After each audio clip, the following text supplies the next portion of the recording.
जैसी में आवे खसम की वाणी, तैसड़ा करे ज्ञान वे लालो। पाप की जंज लै काबलो ताया, जोरी मंगै दान वे लालो।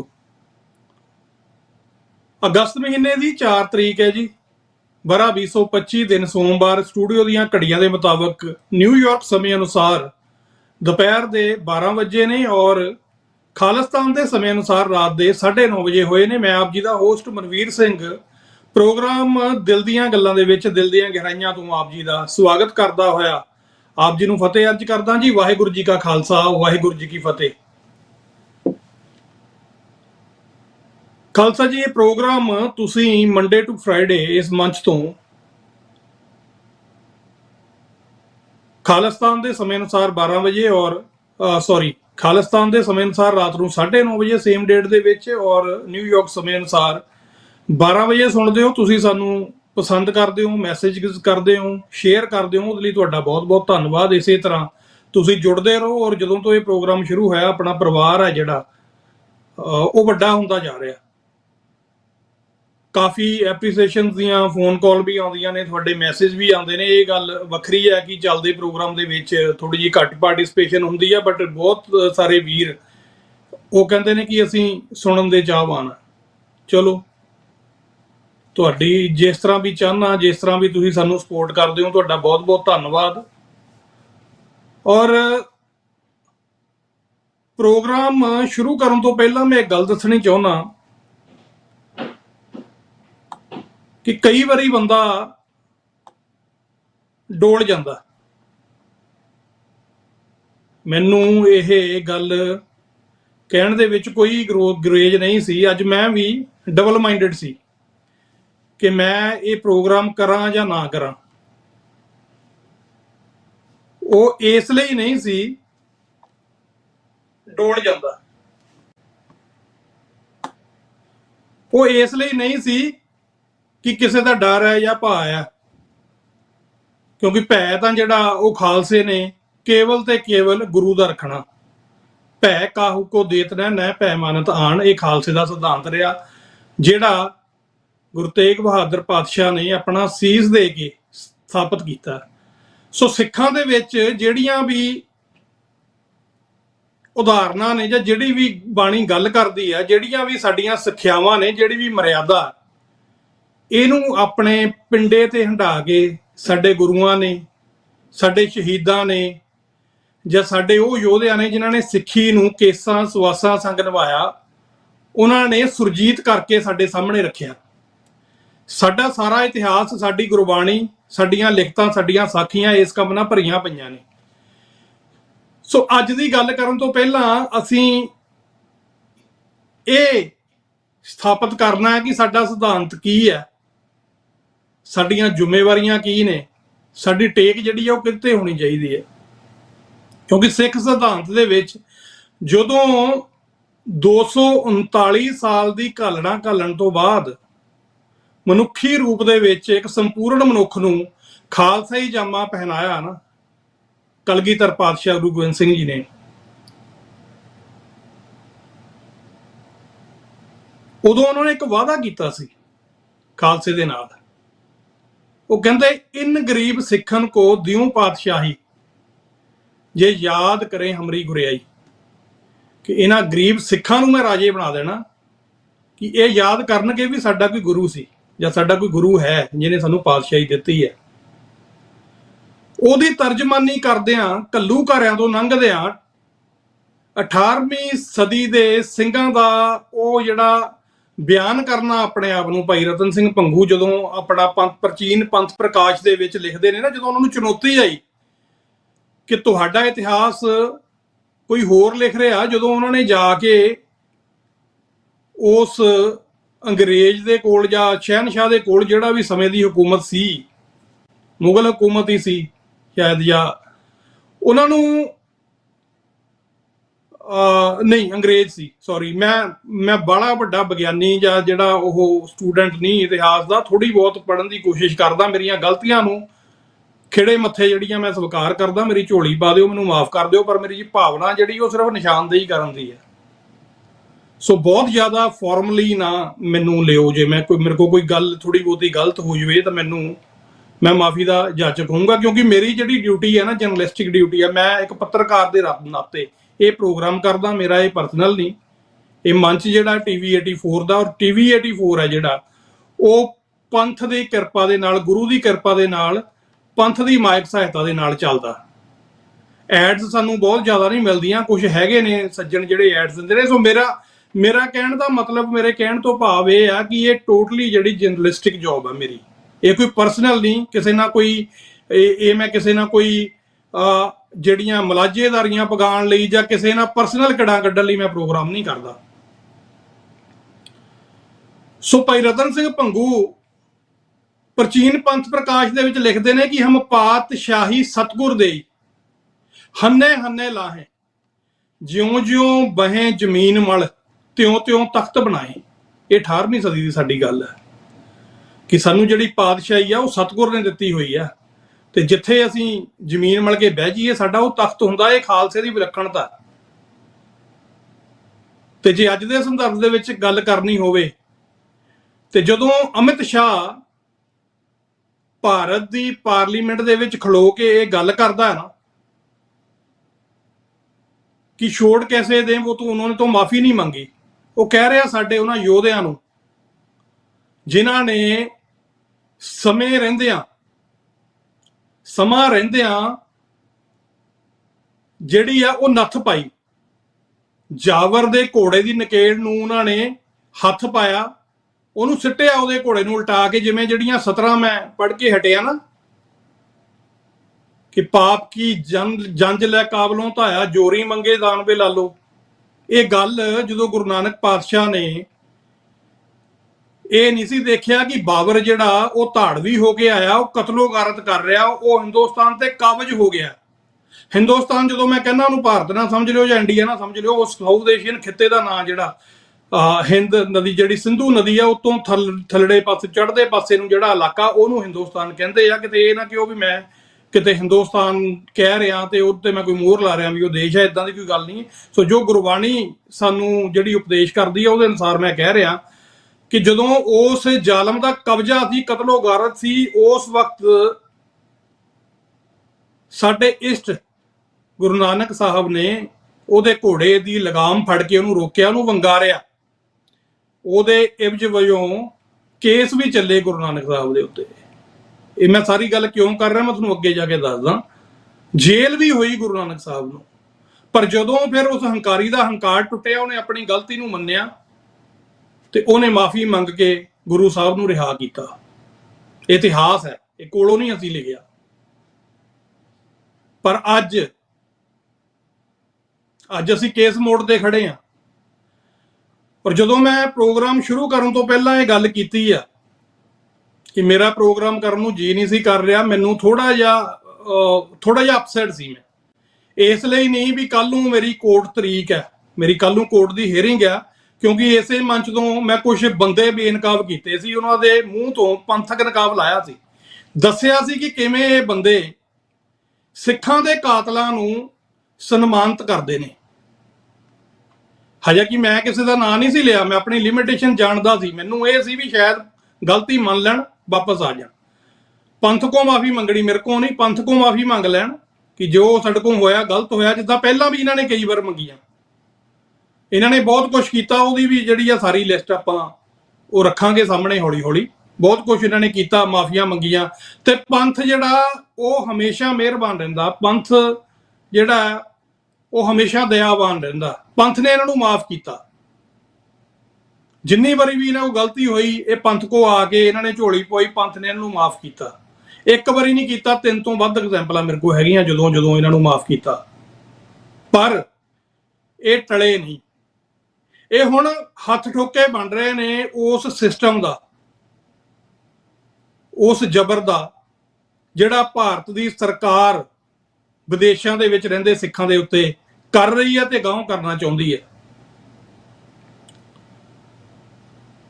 ਸੋ ਮੇਰੇ ਕਹਿਣ ਤੋਂ ਭਾਵ ਇਹ ਸੀ ਵੀ ਜਦੋਂ ਮੈਨੂੰ ਇਹ ਲੱਗਿਆ ਕਿ ਯਾਰ ਜਦੋਂ ਮੈਂ ਆਲਾ ਦੁਆਲਾ ਦੇਖਦਾ ਨਾ ਕਿ ਕਿਸ ਤਰ੍ਹਾਂ ਦੀ ਸਪੋਰਟ ਹੈ। ਚਲੋ ਅਸੀਂ ਤਾਂ ਗੁਰੂ ਦੀ ਕਿਰਪਾ ਦੇ ਨਾਲ ਲੱਗੇ ਹੋਏ ਆ, ਪੰਥ ਦੀ ਸਪੋਰਟ ਚਾਹੀਦੀ ਆ, ਕਦੀ ਕਿਸੇ ਬੰਦੇ ਦੀ ਕਿਸੇ ਸੰਸਥਾ ਦੀ ਸਪੋਰਟ ਕਦੀ ਮੰਗੀ ਨਹੀਂ, ਪਰ ਡੋਰ ਜ਼ਰੂਰ ਨੌਕ ਕੀਤੇ ਆ ਕਿ ਭਾਈ ਜਿਹੜੇ ਕਹਿੰਦੇ ਸੀ ਵੀ ਤੁਸੀਂ ਗੱਲ ਜਿਹੜੀ ਆ ਸਿੱਖ ਨੂੰ ਸਟੇਜਾਂ ਤੇ ਬਹੁਤ ਵੱਡੇ ਵੱਡੇ ਅਸੀਂ ਲੈਕਚਰ ਕਰਦੇ ਆ, ਬਹੁਤ ਵੱਡੀਆਂ ਵੱਡੀਆਂ ਕਾਨਫਰੰਸਾਂ ਵੀ ਸਾਡੀਆਂ ਹੁੰਦੀਆਂ, ਅਸੀਂ ਇਨਕਰੇਜ ਕਰਦੇ ਆ, ਤੇ ਇਹ ਲੋਕ ਵੀ ਉਹਦਾ ਹਿੱਸਾ ਹੁੰਦੇ ਨੇ ਕਿ ਸਿੱਖ ਨੂੰ ਐ ਕਰਨਾ ਚਾਹੀਦਾ, ਸਿੱਖ ਨੂੰ ਇਹਦੇ ਵਰਗਾ ਹੋਣਾ ਚਾਹੀਦਾ, ਸਿੱਖ ਨੂੰ ਉਹਦੇ ਵਰਗਾ ਹੋਣਾ ਚਾਹੀਦਾ। ਅਸੀਂ ਉਹਨਾਂ ਨੂੰ ਵੀ ਸਨਮਾਨਿਤ ਕਰਦੇ ਆ ਜਿਨ੍ਹਾਂ ਨੇ ਉਸ ਸਿਸਟਮ ਦੇ ਕਰਿੰਦਿਆਂ ਨੂੰ, ਜਿਨ੍ਹਾਂ ਨੇ ਸਿੱਖਾਂ ਦਾ ਨਸਲ ਘਾਤ ਕੀਤਾ, ਉਹਨਾਂ ਨੂੰ ਸਜ਼ਾ ਯਾਫਤਾ ਕੀਤਾ।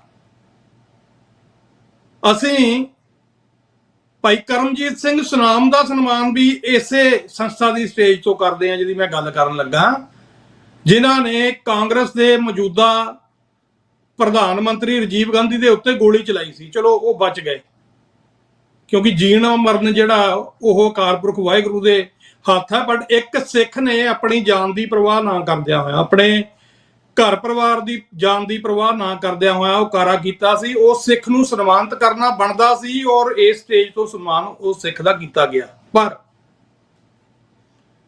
ਉਸੇ ਸਟੇਟ ਦੇ ਨੁਮਾਇੰਦੇ ਜਦੋਂ ਮੌਂਟਰੀਅਲ ਦੇ ਵਿੱਚ ਆਉਂਦੇ ਆ ਤੇ ਉਹਨਾਂ ਨੂੰ ਉਹੀ ਬੰਦੇ ਦਾ ਖੈਰ ਨਹੀਂ ਕਹਿਣਾ ਚਾਹੀਦਾ, ਉਹੀ ਸ਼ਖਸ ਉਹਨੂੰ ਵੀ ਸਨਮਾਨਿਤ ਕਰਦੇ ਆ, ਉਹਨੂੰ ਵੀ ਉਸੇ ਤਰ੍ਹਾਂ ਫੁੱਲ ਦਿੱਤੇ ਜਾਂਦੇ ਆ। ਫਿਰ ਆਪਾਂ ਖੜੇ ਕਿੱਥੇ ਆ? ਇਸ ਕਰਕੇ ਫਿਰ ਉਹਨਾਂ ਦਾ ਜਦੋਂ ਅਸੀਂ ਆਲਾ ਦੁਆਲਾ ਦੇਖਦੇ ਆ ਕਿ ਜੋ ਕੁਝ ਵੀ ਹੋਇਆ ਇੱਥੇ ਮੁੜ ਕੇ ਉਸ ਇਨਸੀਡੈਂਟ ਤੋਂ ਬਾਅਦ, ਪਰਸਨਲੀ ਤੁਸੀਂ ਕਹੀ ਜਾਓ, ਨਾਲ ਆ, ਕਾਲਾਂ ਕਰੀ ਜਾਓ, ਮੈਸੇਜ ਕਰੀ ਜਾਓ, ਪਰ ਜਦੋਂ ਉਹ ਆਸਾ ਪਾਸਾ ਜਿਹੜਾ ਉਹਨੂੰ ਸਾਫ਼ ਕਰਨ ਦੇ ਵਿੱਚ ਆਪਾਂ ਕੋਈ ਯੋਗਦਾਨ ਹੀ ਨਹੀਂ ਕਰਨਾ, ਬਲਕਿ ਉਹਦੇ ਨਾਲ ਅਸੀਂ ਸ਼ਮੂਲੀਅਤ ਕਰ ਲੈਣੀ ਆ, ਉਹਦੇ ਭਾਗੀਦਾਰ ਹੋ ਜਾਣਾ, ਤੇ ਫਿਰ ਇਹ ਕਿਹੜੀ ਗੇਮ ਅਸੀਂ ਖੇਲ ਰਹੇ ਆ? ਇਸ ਗੱਲ ਦੇ ਚੱਲਦਿਆਂ ਅੱਜ ਮੇਰਾ ਥੋੜਾ ਜਿਹਾ ਮਨ ਖੱਟਾ ਸੀ ਵੀ ਯਾਰ ਕਿਹੜੇ ਕੰਮੀ ਪਿਆ ਮਨਵੀਰ ਸਿੰਘ, ਆਪਣਾ ਕੰਮ ਕਰ। ਹੋਰ ਬਥੇਰੇ ਨੇ ਬੋਲਦੇ, ਕੋਈ ਹੋਰ ਕਰੀ ਜਾਊਗਾ, ਪਰ ਮੈਨੂੰ ਇਹ ਦੱਸਦਿਆਂ ਹੋਇਆ ਖੁਸ਼ੀ ਵੀ ਮਹਿਸੂਸ ਹੋ ਰਹੀ ਆ, ਮਾਣ ਵੀ ਮਹਿਸੂਸ ਹੋ ਰਿਹਾ, ਔਰ ਉਸ ਅਕਾਲ ਪੁਰਖ ਵਾਹਿਗੁਰੂ ਅੱਗੇ, ਗੁਰੂ ਕਲਗੀਧਰ ਪਾਤਸ਼ਾਹ ਅੱਗੇ ਜਿਹੜਾ ਉਹ ਮੇਰਾ ਨਿਸ਼ਚਾ ਉਹਨਾਂ ਦੇ ਉੱਤੇ, ਜਿਹੜਾ ਮੇਰਾ ਦ੍ਰਿੜ ਸੰਕਲਪ ਹੈ, ਉਹ ਹੋਰ ਦ੍ਰਿੜ ਹੋ ਜਾਂਦਾ ਜਦੋਂ ਮੇਰਾ ਉਹ ਬੱਚਾ ਜਿਹਨੇ ਹਜੇ 18 ਸਾਲ ਦਾ ਹੋਣਾ, ਕਾਨੂੰਨ ਦੀ ਨਿਗਾਹ ਦੇ ਵਿੱਚ ਉਹ ਬੱਚਾ ਹਜੇ, ਵੈਸੇ ਅਸੀਂ ਤਾਂ ਉਹਨਾਂ ਦੇ ਵਾਰਿਸ ਹਾਂ ਜਿਨ੍ਹਾਂ ਨੇ 13 ਸਾਲ ਦੀ ਉਮਰ ਦੇ ਵਿੱਚ ਜਿਹੜਾ ਮਿਸਲਾਂ ਦੀਆਂ ਸਰਦਾਰੀਆਂ ਸਾਂਭ ਲਈਆਂ ਸੀ ਤੇ 19 ਸਾਲਾਂ ਦੀ ਉਮਰ ਦੇ ਵਿੱਚ ਰਾਜ ਕਾਇਮ ਕਰਤੇ ਸੀ ਖਾਲਸੇ ਦੇ। ਸਾਡੀਆਂ ਰਗਾਂ ਦੇ ਵਿੱਚ ਉਹਨਾਂ ਸਾਹਿਬਜ਼ਾਦਿਆਂ ਦਾ ਖੂਨ ਹੈ ਜਿਹੜੇ 7 ਸਾਲ ਤੇ 9 ਸਾਲ ਦੀ ਉਮਰ ਦੇ ਵਿੱਚ ਨੀਹਾਂ ਦੇ ਵਿੱਚ ਚਿਣਾ ਦਿੱਤੇ ਗਏ। ਉਹਨਾਂ ਸਾਹਿਬਜ਼ਾਦਿਆਂ ਦਾ ਖੂਨ ਹੈ, ਸਾਹਿਬਜ਼ਾਦਾ ਅਜੀਤ ਸਿੰਘ ਤੇ ਜੁਝਾਰ ਸਿੰਘ ਦਾ, ਉਹਨਾਂ 40 ਮੁਕਤਿਆਂ ਦਾ ਖੂਨ ਹੈ ਸਾਡੀਆਂ ਰਗਾਂ ਦੇ ਵਿੱਚ ਜਿਹੜੇ ਮੁੜੇ ਆਏ ਸੀ। ਸਾਹਿਬਜ਼ਾਦਾ ਅਜੀਤ ਸਿੰਘ, ਜੁਝਾਰ ਸਿੰਘ ਜਿਸ ਸੂਰਮਤਾਈ ਨਾਲ ਚਮਕੌਰ ਦੀ ਗੜੀ ਦੇ ਵਿੱਚ ਉਹਨਾਂ ਨੇ ਵੈਰੀ ਨੂੰ ਲਲਕਾਰਿਆ, ਉਹਨਾਂ ਨੇ ਗਿਣਤੀਆਂ ਨਹੀਂ ਕੀਤੀਆਂ, ਉਹਨਾਂ ਨੇ ਮਹਿਲ ਮਨਾਰੇ ਨਹੀਂ ਦੇਖੇ, ਉਹਨਾਂ ਨੇ ਫੌਜਾਂ ਦੀ ਗਿਣਤੀ ਨਹੀਂ ਦੇਖੀ, ਉਹਨਾਂ ਨੇ ਜ਼ਗੀਰਾਂ ਨਹੀਂ ਦੇਖੀਆਂ, ਉਹਨਾਂ ਨੇ ਇੱਕ ਦੇਖਿਆ ਕਿ ਅਸੀਂ, ਸਾਡੇ ਜਿਹੜੇ ਆ ਉਹ ਘਾਣ ਹੋਇਆ ਸਾਡੀ ਮਰਿਆਦਾ ਦਾ, ਸਾਡੀ ਅਣਖ ਨੂੰ ਹੱਥ ਪਾਇਆ ਗਿਆ, ਤੇ ਅਸੀਂ ਜਿਹੜਾ ਉਹ ਕਈ ਵੈਰੀ ਆ ਜਿਹੜੇ ਸੋਧ ਕੇ ਅਸੀਂ ਫੇਰ ਸ਼ਹਾਦਤ ਦਾ ਜਾਮ ਪੀਣਾ। ਉਹਨਾਂ ਰਗਾਂ, ਸਾਡੀਆਂ ਰਗਾਂ ਦੇ ਵਿੱਚ ਉਹਨਾਂ ਸੂਰਬੀਰ ਯੋਧਿਆਂ ਦਾ ਲਹੂ ਹੈ, ਸਾਡੀਆਂ ਰਗਾਂ ਦੇ ਵਿੱਚ ਉਹਨਾਂ ਸੂਰਬੀਰ ਯੋਧਿਆਂ ਦਾ ਲਹੂ ਹੈ ਜਿਨ੍ਹਾਂ ਨੇ ਅਕਾਲ ਤਖਤ ਦੀ ਅਜ਼ਮਤ ਦੇ ਲਈ, ਇਸ ਅਕਾਲ ਤਖਤ ਨੂੰ ਇਸੇ ਸਰਕਾਰ ਨੇ, ਜਿਨ੍ਹਾਂ ਦੇ ਨੁਮਾਇੰਦਿਆਂ ਨੂੰ ਹੁਣ ਸਨਮਾਨਿਤ ਕੀਤਾ ਜਾ ਰਿਹਾ, ਜਾਂ ਜਿਹੜੇ ਸਾਡਾ ਹੁਣ ਜਿਹੜੀ ਸਟੇਟ ਸਾਡਾ ਘਾਣ ਕਰ ਰਹੀ ਹੈ ਸਿੱਖਾਂ ਦਾ ਵਿਦੇਸ਼ਾਂ ਦੇ ਵਿੱਚ,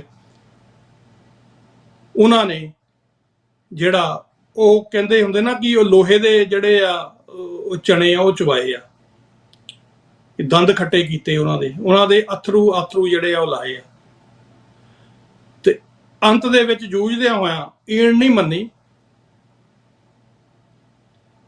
ਉਹਨਾਂ ਨੇ ਆਪਣੇ ਸ਼ਰੀਰਾਂ ਦੇ ਠੀਕਰੇ ਜਿਹੜੇ ਉਹ ਸਰਕਾਰ ਦੀ ਮੱਥੇ ਦੇ ਉੱਤੇ ਸ਼ਹਾਦਤ ਜਿਹੜੀ ਆ ਬਣਾ ਕੇ ਭੰਨ ਦਿੱਤੇ। ਉਹਨਾਂ ਯੋਧਿਆਂ ਦਾ ਖੂਨ ਹੈ ਸਾਡੀਆਂ ਰਗਾਂ ਦੇ ਵਿੱਚ, ਕਿਉਂਕਿ at least at the end of the day ਅਸੀਂ ਜਿਹੜੇ ਵੀ ਮਰਜ਼ੀ ਘਰ ਦੇ ਵਿੱਚ ਪੈਦਾ ਹੋ ਜਾਈਏ, ਜਿੱਥੇ ਮਰਜ਼ੀ ਜੰਮ ਪਈਏ, ਪਰ ਅਖੀਰ ਦੇ ਵਿੱਚ ਅਸੀਂ ਸਪੁੱਤਰ ਤਾਂ ਗੁਰੂ ਕਲਗੀਧਰ ਪਾਤਸ਼ਾਹ ਦੇ ਆ ਨਾ। ਮਾਤਾ ਤਾਂ ਸਾਡੇ ਸਾਹਿਬ ਕੌਰ ਜੀ ਨੇ, ਦਾਦਾ ਤਾਂ ਸਾਡੇ ਗੁਰੂ ਤੇਗ ਬਹਾਦਰ ਜੀ ਨੇ ਨਾ। ਪਰ ਹੁਣ ਸੋਚਣਾ ਪਊਗਾ ਕਿ ਕਈ ਅਸੀਂ ਇਹੋ ਕੋਈ ਕੰਮ ਕਰ ਸਕਦੇ ਹਾਂ ਕਿ ਅਸੀਂ ਸਾਹਿਬਜ਼ਾਦਿਆਂ ਦੇ ਆਪਣੇ ਆਪ ਨੂੰ ਭਰਾ ਕਹਿ ਸਕੀਏ, ਜਿਹੜਾ ਗੁਰੂ ਨੇ ਸਾਨੂੰ ਹੁਕਮ ਦਿੱਤਾ। ਉਹ ਕਹਿੰਦੇ ਚਾਰ ਮੂੰਹ ਤੇ ਕਿਆ ਹੁਆ, ਜੀਵਤ ਕਈ ਹਜ਼ਾਰ। ਉਹ ਕਹਿੰਦੇ ਮੇਰੇ ਬੱਚੇ ਕਈ ਹਜ਼ਾਰ ਜਿਉਂਦੇ ਨੇ। ਪਰ ਜਦੋਂ ਇਹਨਾਂ ਬੱਚਿਆਂ ਦੇ ਭੇਸ ਦੇ ਵਿੱਚ ਅਸੀਂ ਇਹ ਹਰਕਤਾਂ ਦੇਖਦੇ ਹਾਂ ਤਾਂ ਫਿਰ ਕਈ ਵਾਰੀ ਮਨ ਖੱਟਾ ਹੋ ਜਾਂਦਾ। ਤਾਂ ਮੇਰੇ ਉਸ ਬੱਚੇ ਨੇ ਜਿਹੜਾ ਹਜੇ 18 ਸਾਲ ਦਾ ਨਹੀਂ ਹੋਇਆ, ਉਹਨੇ ਮੈਨੂੰ ਕਿਹਾ ਕਿ ਕੋਈ ਗੱਲ ਨਹੀਂ,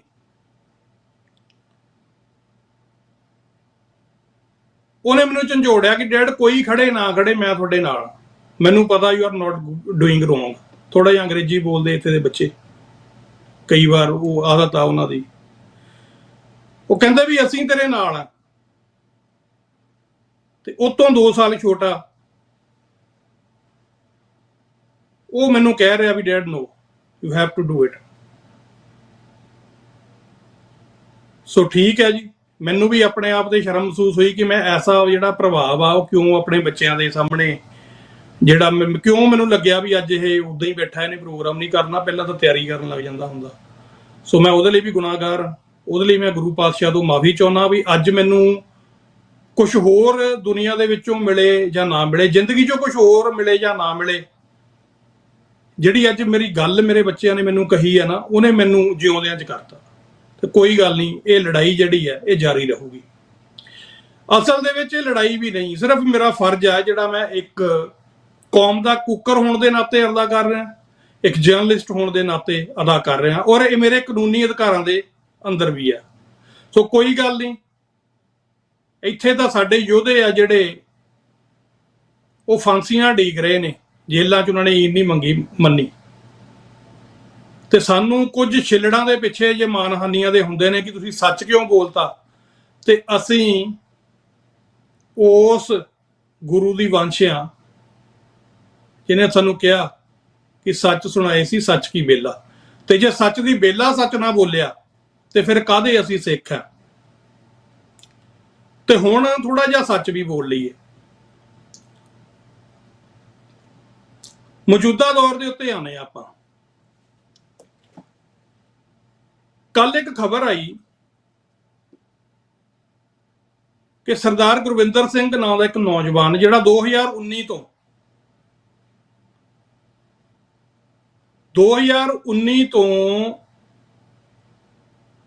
ਉਹ ਸੰਗਰੂਰ ਦੀ ਜੇਲ੍ਹ ਦੇ ਵਿੱਚ ਬੰਦ ਸੀ, ਕੇਸ ਕਰਕੇ, ਕਿਉਂਕਿ ਉਹਨੇ 2020 ਰੈਫਰੈਂਡਮ ਦੇ ਲਈ ਕੋਈ ਪੋਸਟਾਂ ਸ਼ੇਅਰ ਕੀਤੀਆਂ ਹੋਣਗੀਆਂ। ਸਪਸ਼ਟ ਮਕਸਦ ਉਸ ਸਿੰਘ ਦਾ ਪੀਸਫੁਲੀ ਆਪਣੇ ਰਾਜ ਦੀ ਪ੍ਰਾਪਤੀ। 19 ਤੋਂ ਉਹ ਸਿੰਘ ਬੰਦ ਆ ਤੇ 2025 ਆ ਗਿਆ, ਜ਼ਮਾਨਤ ਨਹੀਂ ਹੋਈ। ਤੇ ਉਹਦੀ ਜ਼ਮਾਨਤ ਆ ਜਿਹੜੀ ਆਲਮੋਸਟ, ਜਿੰਨਾ ਕੁ ਪਤਾ ਲੱਗਾ ਖਬਰਾਂ ਤੋਂ, ਵੀ ਅੱਜ ਜਾਨੀ ਕਿ ਮੰਡੇ ਨੂੰ ਉਹਦੀ ਜ਼ਮਾਨਤ ਹੋ ਜਾਣੀ ਸੀ। ਮੈਂ ਕਿਤੇ ਕੋਈ ਫੈਕਟ ਮੇਰੇ ਕੋਲ ਗਲਤ ਹੋ ਜਾਵੇ ਤਾਂ ਮਾਫ ਕਰਨਾ। ਤੇ ਜੋ ਜਿੰਨਾ ਕੁ ਪਤਾ ਲੱਗ ਰਿਹਾ ਉਹ ਇਹ ਹੈ ਵੀ ਅੱਜ ਉਹਦੀ ਜ਼ਮਾਨਤ ਹੋ ਜਾਣੀ ਸੀ, ਪਰ ਉਹਨੂੰ 3 ਦਿਨ ਪਹਿਲਾਂ ਆ ਕੇ, ਭਾਵ ਕਿ ਫਰਾਈਡੇ, ਜੇ ਮੈਂ ਗਲਤ ਨਾ ਹੋਵਾਂ, ਤੇ ਜੇਲ੍ਹ ਦੇ ਵਿੱਚ ਜਿਹੜੀ ਕਹਾਣੀ ਦੱਸੀ ਗਈ ਹੈ ਜੇਲ੍ਹ ਪ੍ਰਸ਼ਾਸਨ ਵੱਲੋਂ, ਉਹ ਇਹ ਹੈ ਕਿ ਭੇਤ ਭਰੇ ਹਾਲਾਤਾਂ ਦੇ ਵਿੱਚ ਉਸ ਸਿੰਘ ਦੀ ਲਾਸ਼ ਲੱਭੀ ਹੈ। ਹੁਣ ਜੇਲ੍ਹ ਦੇ ਵਿੱਚ ਉਹ ਕਿਹੜੇ ਭੇਤ ਭਰੇ ਹਾਲਾਤ ਹੋ ਸਕਦੇ ਨੇ ਕਿ ਇੱਕ ਖਾਲਿਸਤਾਨੀ ਸਿੰਘ ਦੀ ਲਾਸ਼ ਉੱਥੋਂ ਲੱਭੀ ਹੈ, ਜਿਹਦੀ ਜ਼ਮਾਨਤ ਜਿਹੜੀ ਆ ਉਹ 6 ਸਾਲਾਂ ਬਾਅਦ ਹੋਣੀ ਸੀ। ਅੱਜ ਵੈਸੇ ਇਹ ਵੀ ਹੁਣ ਪਤਾ ਨਹੀਂ ਹੋਣੀ ਸੀ ਜਾਂ ਨਹੀਂ ਹੋਣੀ, ਪਰ ਉਹਦੇ ਵਕੀਲ ਦੱਸ ਰਹੇ ਨੇ ਕਿ ਆਲਮੋਸਟ ਡਨ ਸੀ, ਉਹਦੀ ਜ਼ਮਾਨਤ ਹੋਣੀ ਸੀ ਅੱਜ। ਹੁਣ 2019 ਦੇ ਵਿੱਚ ਕਿਹੜੇ ਰਾਜੇ ਦੀ ਪ੍ਰਜਾ ਸੀ ਇਹ ਤੁਸੀਂ ਦੇਖ ਲਓ, ਜਿਨ੍ਹਾਂ ਨੂੰ ਅਸੀਂ ਬਹੁਤ ਪੰਥ ਕਹਿੰਦੇ ਆ ਨਾ, ਸਾਡੇ ਅਜੇ ਵੀ ਭਰਾ ਕਹਿੰਦੇ ਨੇ ਵੀ ਬਹੁਤ ਪੰਥ ਆ ਉਹ ਤਕੜਾ।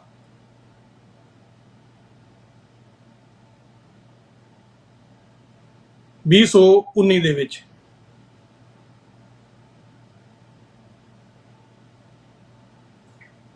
ਸੋ ਜਦੋਂ ਇਹੋ ਜਿਹੇ ਹਾਲਾਤ ਪੈਦਾ ਹੁੰਦੇ ਨੇ ਤੇ ਫਿਰ ਜਿਹੜਾ ਸਾਡਾ ਫਰਜ਼ ਆ ਐਜ਼ ਏ ਜਰਨਲਿਸਟ, ਸਾਡਾ ਫਰਜ਼ ਆ ਐਜ਼ ਏ ਸਿੱਖ, ਸਾਡਾ ਫਰਜ਼ ਆ ਉਹ ਹੋਰ ਵੱਧ ਆਇਦ ਹੋ ਜਾਂਦਾ ਸਾਡੇ ਦੇ ਉੱਤੇ ਕਿ ਉਸ ਸਿਸਟਮ ਨੂੰ ਅਸੀਂ ਵੰਗਾਰੀਏ ਤੇ ਉਹਦੇ ਜਿਹੜੇ ਟੂਲ ਨੇ, ਉਹਦੇ ਸਟੂਲੇ ਨੇ ਜਿਹੜੇ, ਉਹ ਕੰਮ ਕਰਦੇ ਨੇ ਵੱਖ-ਵੱਖ ਦੇਸ਼ਾਂ ਦੇ ਵਿੱਚ, ਸਿੱਖਾਂ ਦੀ ਸੰਘਰਸ਼ ਨੂੰ ਖੋਰਾ ਲਾ ਰਹੇ ਨੇ, ਸਿੱਖਾਂ ਦੀਆਂ ਮਰਿਆਦਾਵਾਂ ਨੂੰ ਖੋਰਾ ਲਾ ਰਹੇ ਨੇ, ਉਹਨਾਂ ਨੂੰ ਨੰਗੇ ਕਰੀਏ। ਉਹ ਕੰਮ ਅਸੀਂ ਕਰ ਰਹੇ ਹਾਂ। ਉਹਦੇ ਕਰਕੇ ਕੱਲ ਦਾ ਪ੍ਰੋਗਰਾਮ ਸ਼ਾਇਦ ਅਸੀਂ ਕੋਸ਼ਿਸ਼ ਕਰਾਂਗੇ ਕਰਨ ਦਾ, ਬਟ ਸ਼ਾਇਦ ਅਸੀਂ ਨਾ ਕਰ ਸਕੀਏ। ਉਹਦੇ ਲਈ ਹੁਣੇ ਹੀ ਮਾਫੀ ਮੰਗਦੇ ਹਾਂ, ਕਿਉਂਕਿ ਕੱਲ ਨੂੰ ਉਹਨਾਂ ਸਟੂਲਿਆਂ ਦਾ ਮਾਣ ਜਿਹੜਾ ਉਹਦੀ ਹੱਦ ਤੱਕ ਹੋ ਗਈ, ਉਹਦੀ ਹਾਨੀ ਹੋ ਗਈ ਆ, ਜਿਨ੍ਹਾਂ ਨੇ ਕਾਂਗਰਸ ਦੇ MLA ਨੂੰ, ਜਿਹੜਾ ਭਾਰਤੀ ਕਾਤਲ ਸਟੇਟ ਦਾ ਰਿਪਰੈਜ਼ੈਂਟੇਟਿਵ ਆ, ਉਹਨੂੰ ਫੁੱਲ ਦਿੱਤੇ ਸੀ ਤੇ ਉਹਦੀ ਤਸਵੀਰ ਜਿਹੜੀ ਆ ਅਸੀਂ ਸਾਂਝੀ ਕਰਤੀ ਸੀ, ਗੱਲ ਕਰਤੀ ਸੀ ਕਿ ਇਹ ਬੰਦੇ ਗੁਰਦੁਆਰਾ ਦੀ ਪ੍ਰਬੰਧਕ ਕਮੇਟੀ 'ਚ ਵੀ ਨੇ, ਤੇ ਜਿਹੜਾ ਗੁਰਦੁਆਰਾ ਦੀ ਹਦੂਦ ਦੇ ਵਿੱਚ ਇੱਕ ਟੂਰਨਾਮੈਂਟ ਹੋਇਆ ਕਬੱਡੀ ਦਾ, ਉਹਦੇ ਬਾਰੇ ਵੀ ਗੱਲ ਕਰਦੇ ਹਾਂ ਅੱਜ, ਉਹਦੀ ਮੈਨੇਜਮੈਂਟ ਦੇ ਵਿੱਚ ਵੀ ਨੇ। ਮੇਰੀ ਬਹੁਤ ਜ਼ਿਆਦਾ ਉਮੀਦ ਨਹੀਂ ਸੀ। ਆ ਤੁਸੀਂ ਤਸਵੀਰ ਜਿਹੜੀ ਆ ਆਪਣੀ ਸਕਰੀਨ ਦੇ ਉੱਤੇ ਦੇਖ ਰਹੇ ਹੋ ਕਬੱਡੀ ਦੇ ਟੂਰਨਾਮੈਂਟ ਵਾਲੀ, ਇਹ ਕੱਲ ਹੋ ਗਿਆ ਟੂਰਨਾਮੈਂਟ। ਮੇਰੀ ਬਹੁਤ ਵੱਡੀ ਜਿਹੜੀ ਆ ਉਹ ਉਮੀਦ ਨਹੀਂ ਸੀ।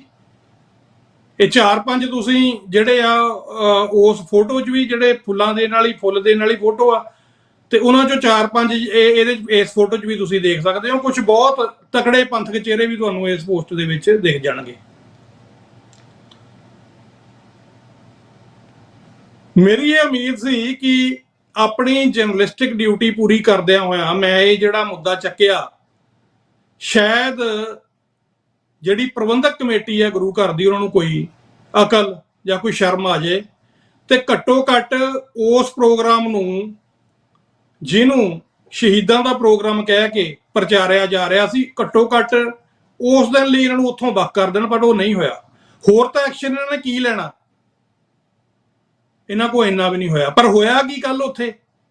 ਸਾਨੂੰ ਜਿਹੜੀਆਂ ਖਬਰਾਂ ਮਿਲੀਆਂ ਨੇ ਉਹਨਾਂ ਦੇ ਅਨੁਸਾਰ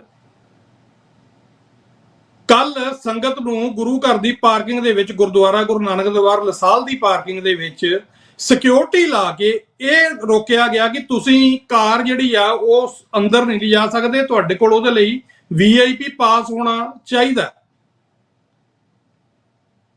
ਹੁਣ ਤੁਸੀਂ ਇਸ ਗੱਲ ਦਾ ਅੰਦਾਜ਼ਾ ਲਾ ਲਓ ਆਪੇ ਵੀ ਕਿੱਧਰ ਨੂੰ ਅਸੀਂ ਤੁਰ ਰਹੇ ਹਾਂ। ਕਿਉਂ ਜਿਹੜੇ ਵੀਰ ਕਹਿੰਦੇ ਆ ਵੀ ਤੂੰ ਇਹਨੂੰ ਐਵੇਂ ਵਧਾਈ ਜਾਂਦਾ, ਗੱਲ ਨੂੰ ਕੋਈ ਐਡੀ ਵੱਡੀ ਗੱਲ ਨਹੀਂ। ਇਹਨੂੰ ਮੈਂ ਹੁਣ ਤੁਹਾਨੂੰ ਦੱਸਦਾ ਕਿ ਇਹ ਟ੍ਰਾਂਸਨੈਸ਼ਨਲ ਰਿਪਰੈਸ਼ਨ ਦਾ ਹਿੱਸਾ ਕਿਵੇਂ ਆ।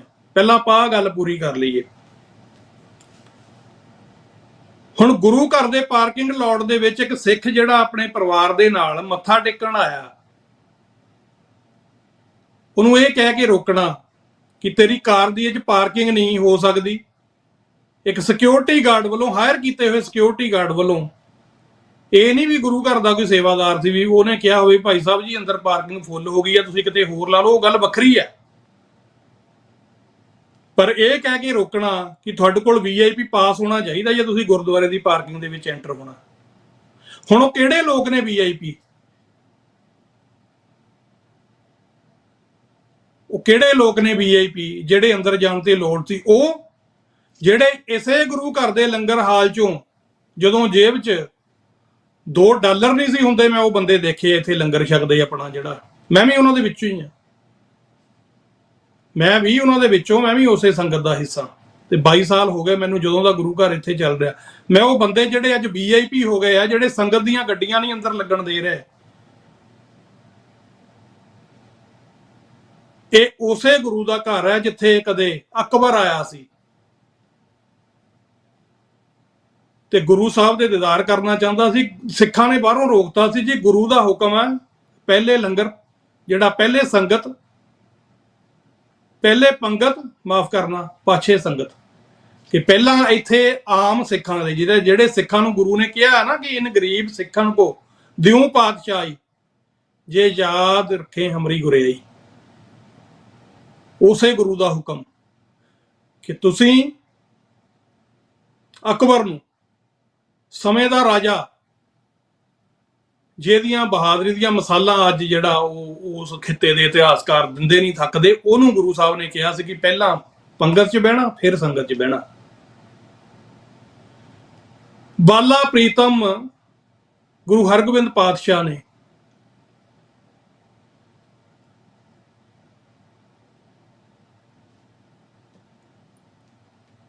ਜਹਾਂਗੀਰ ਨੂੰ ਇਹ ਕਹਿ ਕੇ ਜਾਂ ਔਰੰਗਜ਼ੇਬ ਨੂੰ ਇਹ ਕਹਿ ਕੇ ਦਰਸ਼ਨ ਦੇਣ ਤੋਂ ਨਾ ਕਰਤੀ ਸੀ। ਕਹਿੰਦੇ ਵੀ ਮਲੇਸ਼ ਕੇ ਨਾ ਦਰਸ਼ਨ ਦੇ ਹੈ ਨਾ ਦਰਸ਼ਨ ਲੈ ਹੈ, ਇਹ ਨਾ ਅਸੀਂ ਇਹਦੀ ਸ਼ਕਲ ਦੇਖਣੀ ਆ ਨਾ ਇਹਨੂੰ ਦਰਸ਼ਨ ਦੇਣੇ ਆ, ਕਿਉਂਕਿ ਇਹ ਜ਼ੁਲਮ ਕਰਦਾ। ਉਹਨਾਂ ਗੁਰੂਆਂ ਦੇ ਸਥਾਨ ਦੇ ਉੱਤੇ ਉਸ ਗੁਰੂ ਘਰ ਦੇ ਵਿੱਚ ਅੱਜ ਸਿੱਖਾਂ ਨੂੰ ਇਹ ਕਹਿ ਕੇ ਗੱਡੀ ਦੀ ਪਾਰਕਿੰਗ ਨਹੀਂ ਲਾਉਣ ਦੇਣੀ ਕਿ ਇੱਥੇ ਤਾਂ ਜੀ VIP ਪਾਸ ਲੈ ਕੇ ਆਓ ਪਹਿਲਾਂ, ਜੇ ਤੁਹਾਡੇ ਕੋਲ ਹੈ ਤਾਂ ਤੁਸੀਂ ਐਂਟਰ ਕਰ ਸਕਦੇ ਹੋ ਪਾਰਕਿੰਗ ਲੋਟ ਦੇ ਵਿੱਚ। ਤੇ ਕਿਹੜੇ ਗੁਰੂ ਦੀ ਮਰਿਆਦਾ? ਇਹ ਮਰਿਆਦਾ ਦਾ ਘਾਣ ਨਹੀਂ। ਤੁਸੀਂ ਉਹਨਾਂ ਲੋਕਾਂ ਨੂੰ ਜਿਹੜੇ ਕਾਤਲਾਂ ਨੂੰ ਸਿੱਖਾਂ ਦੀ ਜਿਹੜੀ ਅਣਖ ਆ ਉਹਨਾਂ ਦੇ ਪੈਰਾਂ 'ਚ ਰੱਖਦੇ ਫਿਰਦੇ ਆ ਕਾਤਲਾਂ ਦੇ, ਫਿਰ ਬੜੀ ਬੇਸ਼ਰਮੀ ਦੇ ਨਾਲ ਉਹ ਫੋਟੋਆਂ ਵੀ ਸ਼ੇਅਰ ਕਰਦੇ ਆਸੇ ਪਾਸੇ, ਤੇ ਜਦੋਂ ਕੋਈ ਗੱਲ ਹੋ ਜਾਂਦੀ ਆ, ਕੋਈ ਪੰਥਕ ਰੰਗ ਦੇਣ ਦੀ ਕੋਸ਼ਿਸ਼ ਕਰਦਾ, ਤੇ ਉਹ ਫੋਟੋਆਂ ਵੀ ਗਾਇਬ ਹੋ ਜਾਂਦੀਆਂ ਨੇ। ਜਿਹੜੇ ਫੋਟੋ ਦੀ ਮੈਂ ਗੱਲ ਕਰ ਰਿਹਾ ਉਹ ਹੁਣ ਕਿਸੇ ਪਲੇਟਫਾਰਮ ਤੇ ਨਹੀਂ ਮਿਲਣੀ ਤੁਹਾਨੂੰ, ਸਿਰਫ ਇਸੇ ਪਲੇਟਫਾਰਮ ਤੇ ਦਿਖਣੀ ਹੈ। ਮਤਲਬ ਲੱਤਾਂ ਫੇ ਭਾਰ ਨਹੀਂ ਚੱਲਦੀਆਂ ਸੱਚ ਜਦੋਂ ਮੋਹਰੇ ਆ ਜਾਂਦਾ।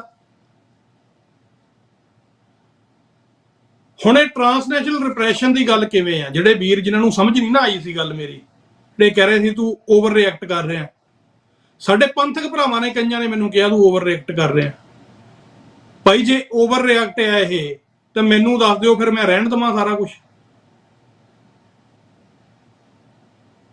ਜਦੋਂ ਅਸੀਂ ਸਰਕਾਰਾਂ ਨੂੰ ਕਟਹਿਰਿਆਂ ਦੇ ਵਿੱਚ ਖੜੇ ਕਰਦੇ ਹਾਂ, ਸਿੱਖਾਂ ਦਾ ਘਾਣ ਕਰ ਰਹੀਆਂ ਨੇ, ਯੂਰੋਪੀਅਨ ਪਾਰਲੀਮੈਂਟ ਨੇ ਵੀ, ਇੰਗਲੈਂਡ ਦੀ ਪਾਰਲੀਮੈਂਟ ਨੇ ਤਾਂ ਕੀਤਾ ਸੀ, ਉਸ ਤੋਂ ਬਾਅਦ ਯੂਰੋਪੀਅਨ ਯੂਨੀਅਨ ਦੀ ਜਿਹੜੀ ਪਾਰਲੀਮੈਂਟ ਆ ਉਹਨਾਂ ਨੇ ਵੀ ਇਸ ਗੱਲ ਨੂੰ ਜਿਹੜਾ ਉਹ ਮੰਨਿਆ ਕਿ ਭਾਰਤ ਦੀ ਸਰਕਾਰ ਯੂਰੋਪੀਅਨ ਮੁਲਕਾਂ ਦੇ ਵਿੱਚ ਵੀ ਸਿੱਖਾਂ ਦੇ ਮਾਮਲਿਆਂ ਦੇ ਵਿੱਚ ਇੰਟਰਫੇਰੈਂਸ ਕਰ ਰਹੀ ਹੈ, ਜਸੂਸੀਆਂ ਕਰ ਰਹੀ ਹੈ, ਸਿੱਖਾਂ ਨੂੰ ਮਰਵਾਇਆ ਜਾ ਰਿਹਾ।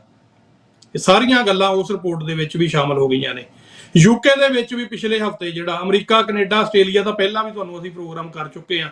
ਕੋਈ ਬੇਵਕੂਫ ਹੋਊਗਾ ਜਿਹਨੂੰ ਨਹੀਂ ਪਤਾ ਵੀ ਸਰਕਾਰਾਂ ਇੱਥੇ ਕੀ ਕਰ ਰਹੀਆਂ ਨੇ। ਹੁਣ ਉਹਨਾਂ ਦਾ ਏਜੰਡਾ ਜਿਹੜਾ ਉਹ ਕਿਵੇਂ ਕੰਮ ਕੀਤਾ, ਹੁਣ ਮੈਂ ਤੁਹਾਨੂੰ ਇਹ ਦੱਸਦਾ ਥੋੜਾ ਜਿਹਾ।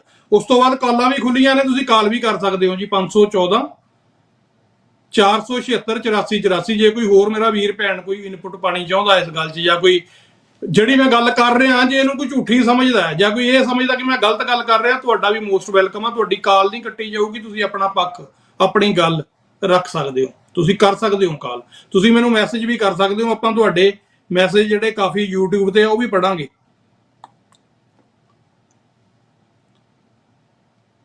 ਹੁਣ ਇਹ ਇਨਸੀਡੈਂਟ ਹੋਇਆ ਮੌਂਟਰੀਅਲ ਦੇ ਵਿੱਚ, ਮੈਂ ਐਜ਼ ਏ ਜਰਨਲਿਸਟ ਆਪਣੀ ਡਿਊਟੀ ਕੀਤੀ, ਮੈਂ ਉਹ ਇਨਸੀਡੈਂਟ ਆ ਜਿਹੜਾ ਉਹਨੂੰ ਸ਼ੇਅਰ ਕੀਤਾ। ਐਜ਼ ਏ ਜਰਨਲਿਸਟ ਜਿਹੜੀ ਮੇਰੀ ਡਿਊਟੀ ਹੈ ਮੈਂ ਉਹਨੂੰ ਨਿਭਾਇਆ, ਐਜ਼ ਏ ਸਿੱਖ ਜਿਹੜੀ ਮੇਰੀ ਡਿਊਟੀ ਹੈ ਉਹਨੂੰ ਮੈਂ ਨਿਭਾਇਆ, as a member of Gurdwara Guru Nanak ਦਰਬਾਰ ਲਸਾਲ ਮੈਂ ਉਹਦਾ ਮੈਂਬਰ ਹਾਂ। ਕਮੇਟੀ ਜਿਹੜੀ ਆ ਸੋ ਕਾਲਡ, ਜਿਹੜੀ ਕਹਿੰਦੇ ਵੀ ਅਸੀਂ ਕਮੇਟੀਆਂ ਅਸੀਂ ਮਾਲਕ ਆ, ਉਹਨਾਂ ਦੇ ਵਿੱਚ ਤਾਂ ਨਾ ਤਾਂ ਮੇਰੀ ਪਹਿਲਾਂ ਕਦੇ ਆਉਣ ਦੀ ਇੱਛਾ ਸੀ, ਨਾ ਮੈਂ ਗਾਂ ਤੋਂ ਆਉਣਾ, ਪਰ ਮੈਂ ਇੱਕ ਮੈਂਬਰ ਹਾਂ ਜਨਰਲ ਬੋਡੀ ਦਾ। ਮੇਰਾ ਕੰਸਰਨ ਸੀ ਕਿ ਜੇ ਮਰਿਆਦਾ ਦਾ ਘਾਣ ਹੋ ਰਿਹਾ, ਜਿਹੜੇ ਮਤੇ ਗੁਰੂ ਘਰ ਦੇ ਵਿੱਚ ਪਾਏ ਜਾਂਦੇ ਨੇ ਉਹ ਤੋਂ ਮੁਨਕਰ ਹੋਇਆ ਜਾ ਰਿਹਾ, ਤਾਂ ਮੈਂ ਦੱਸਾਂ। ਕਿਉਂਕਿ ਜਿਹੜੀਆਂ ਮੀਟਿੰਗਸ ਹੁੰਦੀਆਂ ਨੇ ਉਹਦੀ ਤਾਂ ਤੁਸੀਂ ਆਵਾਜ਼ ਬੰਦ ਕਰਦੇ ਆ ਸਿਕਿਉਰਟੀਆਂ ਲਾ ਕੇ। ਜਨਰਲ ਬੋਡੀ ਦੇ ਵਿੱਚ ਤੁਸੀਂ ਸਵਾਲ ਨਹੀਂ ਕਰਨ ਦਿੰਦੇ, ਜਿਹੜਾ ਸਵਾਲ ਕਰਦਾ ਤੁਸੀਂ ਉੱਤੇ ਪਰਸਨਲ ਅਟੈਕ ਕਰਦੇ ਹੋ, ਤੇ ਫਿਰ ਸਾਡੇ ਕੋਲ ਕੀ ਰਾਹ ਬਚਦਾ ਮੀਡੀਆ ਪਲੇਟਫਾਰਮ ਤੇ? ਜੇ ਪੰਥਕ ਮੀਡੀਆ ਦੇ ਉੱਤੇ ਇਹ ਗੱਲ ਨਹੀਂ ਹੋਣੀ ਤਾਂ ਫਿਰ ਕਿਹੜੀ ਹੋਣੀ ਹੈ? ਫਿਰ ਅਸੀਂ ਮਤਲਬ ਇਹ ਕਹਾਣੀਆਂ ਸੁਣਾਈ ਜਾਈਏ ਵੀ ਫਲਾਨੇ ਸਾਨੇ ਸਿੱਖਾਂ ਨੇ ਆਹ ਕਰਤਾ ਸੀ ਤੇ ਫਲਾਨਾ ਗੱਦਾਰ ਸੀ। ਜਿਹੜੇ ਹੁਣ ਸਾਡੇ ਵਿੱਚ ਤੁਰੇ ਫਿਰਦੇ ਆ ਉਹਨਾਂ ਬਾਰੇ ਗੱਲ ਕਿਹਨੇ ਕਰਨੀ ਆ? ਤੇ ਜੇ ਤੁਹਾਨੂੰ ਇਹਨਾਂ ਗੱਲਾਂ ਤੋਂ ਡਰ ਲੱਗਦਾ ਤੇ ਫਿਰ ਉਹਨਾਂ ਨੂੰ ਅਲਾਓ ਕਿਉਂ ਕਰਦੇ ਹੋ? ਕਿਉਂਕਿ ਤੁਸੀਂ ਰਲੇ ਹੋਏ ਹੋ ਨਾਲ। ਤਾਂ ਉਹ ਕਿਵੇਂ ਰਲੇ ਹੋਏ ਹੋ ਮੈਂ ਤੁਹਾਨੂੰ ਹੁਣ ਦੱਸਣ ਦੀ ਕੋਸ਼ਿਸ਼ ਕਰਦਾ। ਇੱਕ ਜੈਨੂਅਨ ਇਨਸੀਡੈਂਸ ਹੈ ਜਿਹੜਾ ਉਹ ਮੈਂ ਸ਼ੇਅਰ ਕੀਤਾ। ਮੈਨੂੰ ਫੋਨ ਦੇ ਉੱਤੇ ਧਮਕੀਆਂ ਆਉਂਦੀਆਂ ਨੇ, ਮੈਂ ਬੰਦਾ ਚਾਰਜ ਕਰਾ ਦਿੰਦਾ, ਉਹਦਾ ਬਦਲਾ ਲੈਣ ਦੇ ਲਈ ਦੂਜੇ ਹੋਰ ਬੰਦਿਆਂ ਵੱਲੋਂ ਮੇਰੇ ਉੱਤੇ ਕਿ ਮੈਂ ਜੀ ਮਾਣ ਦੀ ਹਾਨੀ ਕਰਤੀ ਹੈ, ਉਹਨਾਂ ਨੂੰ ਖਤਰਾ ਪੈਦਾ ਹੋ ਗਿਆ, ਉਹਨਾਂ ਦੀ ਜਾਨ ਨੂੰ ਖਤਰਾ ਪੈਦਾ ਹੋ ਗਿਆ ਕਮਿਊਨਿਟੀ ਦੇ ਵਿੱਚ। ਉਹ ਬਾਹਰ ਨਹੀਂ ਨਿਕਲ ਸਕਦੇ, ਆ ਜਿਹੜੇ ਕੱਲ ਨੱਚਦੇ ਫਿਰਦੇ ਸੀ ਇੱਥੇ, ਉਹ ਬਾਹਰ ਨਹੀਂ ਨਿਕਲ ਸਕਦੇ। ਬਹੁਤ ਡਰ ਪੈਦਾ ਹੋ ਗਿਆ ਉਹਨਾਂ ਦੇ ਅੰਦਰ। ਤੇ ਜੇ ਸੱਚ ਸੁਣ ਕੇ ਇੰਨਾ ਜ਼ਿਆਦਾ ਡਰ ਪੈਦਾ ਹੋ ਗਿਆ ਤੁਹਾਡੇ ਅੰਦਰ, ਤੇ ਫਿਰ ਕਮਲਿਓ ਝੂਠ ਦਾ ਸਾਥ ਨਾ ਦਿਓ।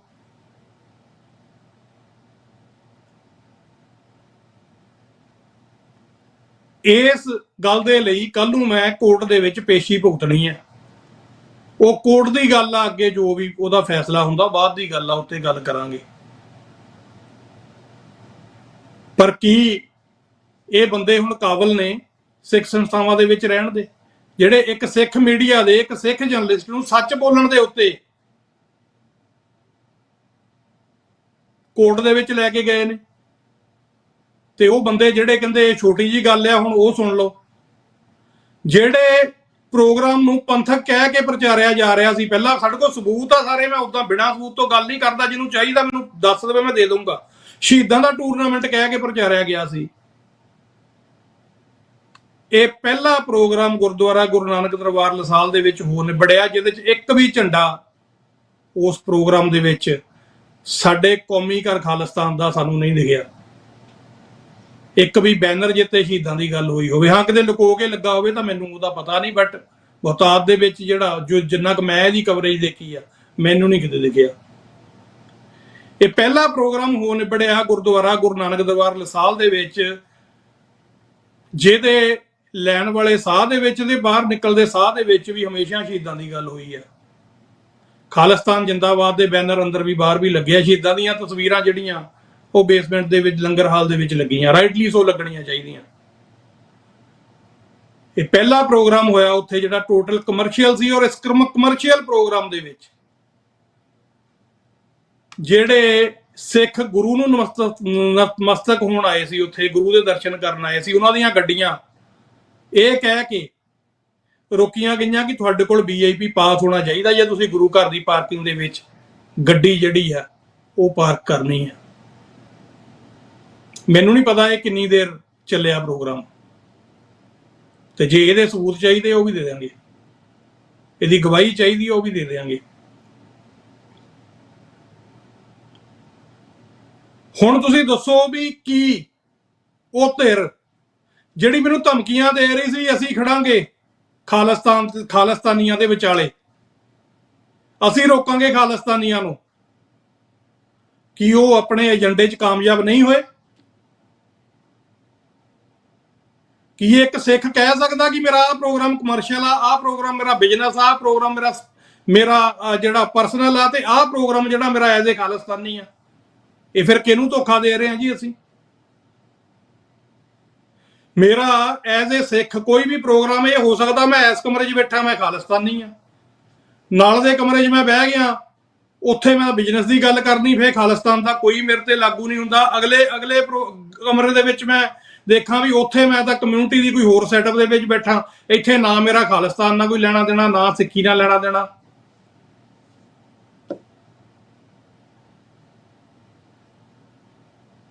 ਤੇ ਜਦੋਂ ਅਸੀਂ ਨਚਾਰਾਂ ਦੇ ਸ਼ੋਅ ਦੇਖਣ ਜਾਣਾ, ਜਿਹੜੇ ਆਪਣੇ ਗਾਣਿਆਂ ਦੇ ਵਿੱਚ ਆਪਣੇ ਆਪ ਨੂੰ ਮਾਵਾਂ ਦੀਆਂ ਗਾਲਾਂ ਕੱਢਦੇ ਆ, ਉਹਨਾਂ ਦੇ ਸ਼ੋਅ ਦੇਖ ਕੇ ਤੁਸੀਂ ਉਦੋਂ ਤੁਹਾਡੇ ਸਿਰਾਂ ਤੇ ਪੱਗਾਂ ਵੀ ਨਹੀਂ ਹੋਣੀਆਂ। ਪਰ ਬਾਹਰ ਅਸੀਂ ਖਾਲਿਸਤਾਨੀ ਆ, ਅਸੀਂ ਪੰਥਕ ਆ, ਸਾਡੇ ਬਿਨਾਂ ਪੰਥ ਚੱਲ ਨਹੀਂ ਸਕਦਾ। ਇਹ ਸਾਰੀਆਂ ਗੱਲਾਂ ਦੇ ਸਬੂਤ ਆ, ਮੇਰੇ ਕੋਲ ਪ੍ਰੂਫ ਆ, ਮੈਂ ਉਦਾਂ ਹੀ ਗੱਲ ਨਹੀਂ ਕਰਦਾ। ਤੇ ਜੇ ਇੱਕ ਸਿੱਖ ਜਰਨਲਿਸਟ ਨੇ ਇਹ ਗੱਲਾਂ ਨਹੀਂ ਕਰਨੀਆਂ ਤਾਂ ਫਿਰ ਕੌਣ ਕਰੂਗਾ? ਜੇ ਅਸੀਂ ਐਜ਼ ਏ TV 84 ਮੀਡੀਆ ਸੰਗਤ ਤੋਂ ਡੋਨੇਸ਼ਨ ਲੈ ਕੇ, ਸੰਗਤ ਦੀਆਂ ਐਡਾਂ ਲੈ ਕੇ, ਖਾਲਿਸਤਾਨ ਦੇ ਨਾਂ ਦੇ ਉੱਤੇ ਬਹਿ ਕੇ ਤੁਹਾਨੂੰ 17ਵੀਂ ਸਦੀ ਦੀਆਂ 18ਵੀਂ ਸਦੀ ਦੀਆਂ ਕਹਾਣੀਆਂ ਸੁਣਾਈ ਜਾਣੀਆਂ, ਤੇ ਜੇ ਸਾਡੇ ਮੋਹਰੇ ਜੋ ਹੋ ਰਿਹਾ ਉਹਦੇ ਤੇ ਅਸੀਂ ਜੇ ਚੁੱਪੀ ਧਾਰ ਲੈਣੀ ਆ ਕਿ ਨਹੀਂ ਜੀ, ਜਿਵੇਂ ਸਾਨੂੰ ਮਤਲਬ ਸਲਾਹਾਂ ਮਿਲ ਰਹੀਆਂ ਨੇ, ਤਕੜੇ ਬੰਦੇ ਨੇ, ਕੋਈ ਗੱਲ ਨਹੀਂ, ਇਹਨਾਂ ਦੀਆਂ ਡੋਨੇਸ਼ਨਾਂ ਤੇ ਪੰਥ ਚੱਲਦਾ, ਕੋਈ ਗੱਲ ਨਹੀਂ। ਨਹੀਂ ਭਾਈ, ਜੇ ਤਕੜੇ ਬੰਦਿਆਂ ਦੀਆਂ ਡੋਨੇਸ਼ਨਾਂ ਤੇ ਪੰਥ ਚੱਲਦਾ ਹੁੰਦਾ ਤੇ ਗੁਰੂ ਕਲਗੀਧਰ ਪਾਤਸ਼ਾਹ ਨੂੰ ਮੋੜਨ ਦੀ ਲੋੜ ਨਹੀਂ ਸੀ ਪਹਾੜੀ ਰਾਜਿਆਂ ਨੂੰ, ਜਿਹੜੇ ਕਹਿੰਦੇ ਸੀ ਵੀ ਰਹਿਣਾ ਅਸੀਂ ਰਾਜਪੂਤ ਹੀ ਆ, ਰਹਿਣਾ ਅਸੀਂ ਉੱਚ ਦਰਜੇ 'ਚ ਹੀ ਆ, ਸਾਡੇ ਲਈ ਬਾਟਾ ਵੱਖਰਾ ਕਰ ਦਿਓ, ਅਸੀਂ ਵੀ ਸਿੱਖ ਬਣਨ ਨੂੰ ਤਿਆਰ ਆ।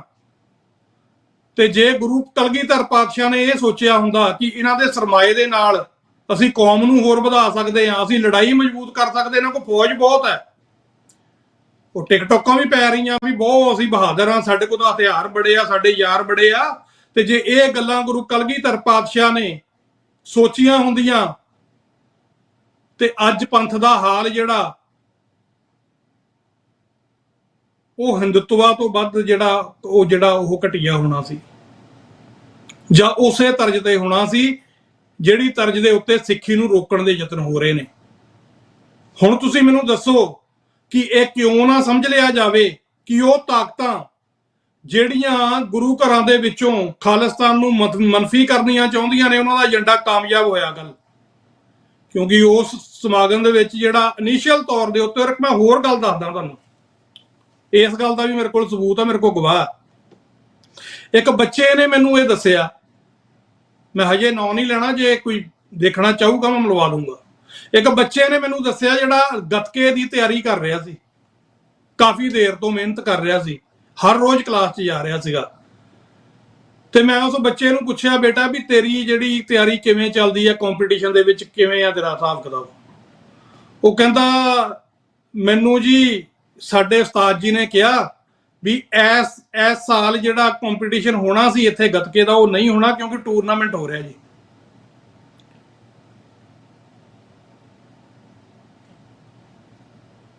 ਔਰ ਮੇਰੇ ਹੋਲ ਪਿਆ ਇਹ ਗੱਲ ਸੁਣ ਕੇ।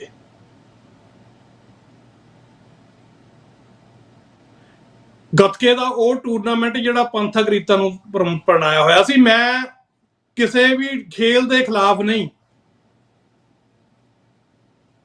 ਕਿਸੇ ਵੀ ਖੇਲ ਦੇ ਮੈਂ ਖਿਲਾਫ ਨਹੀਂ। ਮੈਂ ਆਪ ਜਿਹੜੀ ਆ ਉਹ ਜਿਹੜਾ ਪੰਥ ਦੇ ਵਿੱਚ ਸਾਡੇ ਬਹੁਤ ਜਿਹੜੇ ਵੀਰ ਨੇ ਨਕਾਰਦੇ ਨੇ ਉਸ ਖੇਲ ਨੂੰ, ਮੈਂ ਉਹ ਖੇਲਦਾ ਰਿਹਾ। ਮੈਂ ਕ੍ਰਿਕਟ ਖੇਲਦਾ ਰਿਹਾ, ਮੈਨੂੰ ਕਿਸੇ ਵੀ ਖੇਲ ਤੋਂ ਨਫ਼ਰਤ ਨਹੀਂ। ਮੈਨੂੰ ਪਤਾ as a sportsman, as a player ਤੁਹਾਡਾ ਇੱਕ ਇਮੋਸ਼ਨ ਜੁੜਿਆ ਹੁੰਦਾ, ਪਰ ਯਾਰ ਗੱਤਕਾ ਰੋਕ ਕੇ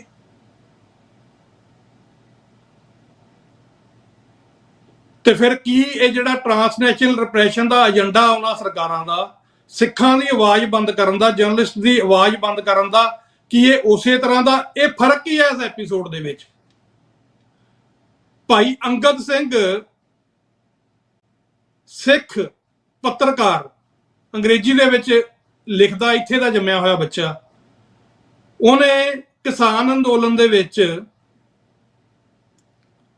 ਕਿਸਾਨ ਅੰਦੋਲਨ ਦੇ ਹੱਕ ਦੇ ਵਿੱਚ ਆਪਣੀ ਰਿਪੋਰਟਿੰਗ ਕਰਤੀ। ਉਹ ਆਪਣੇ ਕੰਮ ਦੇ ਸਿਲਸਿਲੇ ਦੇ ਵਿੱਚ ਕਿਸਾਨ ਮੋਰਚੇ ਨੂੰ ਕਵਰ ਕਰਨ ਦੇ ਲਈ ਦਿੱਲੀ ਜਾਂਦਾ, ਉਹਨੂੰ ਉੱਥੋਂ ਡਿਪੋਰਟ ਕਰ ਦਿੱਤਾ ਜਾਂਦਾ ਕਿ ਨਹੀਂ, ਤੇਰੀ ਜਿਹੜੀ ਆਵਾਜ਼ ਆ ਉਹ ਤੂੰ ਨਹੀਂ, ਇੱਥੇ ਸਾਡੀ ਹਕੂਮਤ ਹੈ, ਤੂੰ ਆਪਣੀ ਆਵਾਜ਼ ਆ ਜਿਹੜੀ ਰਾਈਟਲੀ। ਸੋ ਉਹਨੇ ਕੁਝ ਵੀ ਗਲਤ ਨਹੀਂ ਸੀ ਲਿਖਿਆ। ਤੁਸੀਂ ਅੰਗਦ ਸਿੰਘ ਦੇ ਫੇਸਬੁੱਕ ਤੇ ਜਾ ਕੇ ਜਾਂ ਉਹਦੇ ਟਵਿੱਟਰ ਹੈਂਡਲ ਤੇ ਜਾ ਕੇ ਦੇਖ ਸਕਦੇ ਹੋ ਵੀ ਉਹਨੇ ਕੀ ਰਿਪੋਰਟਿੰਗ ਕੀਤੀ ਹੈ।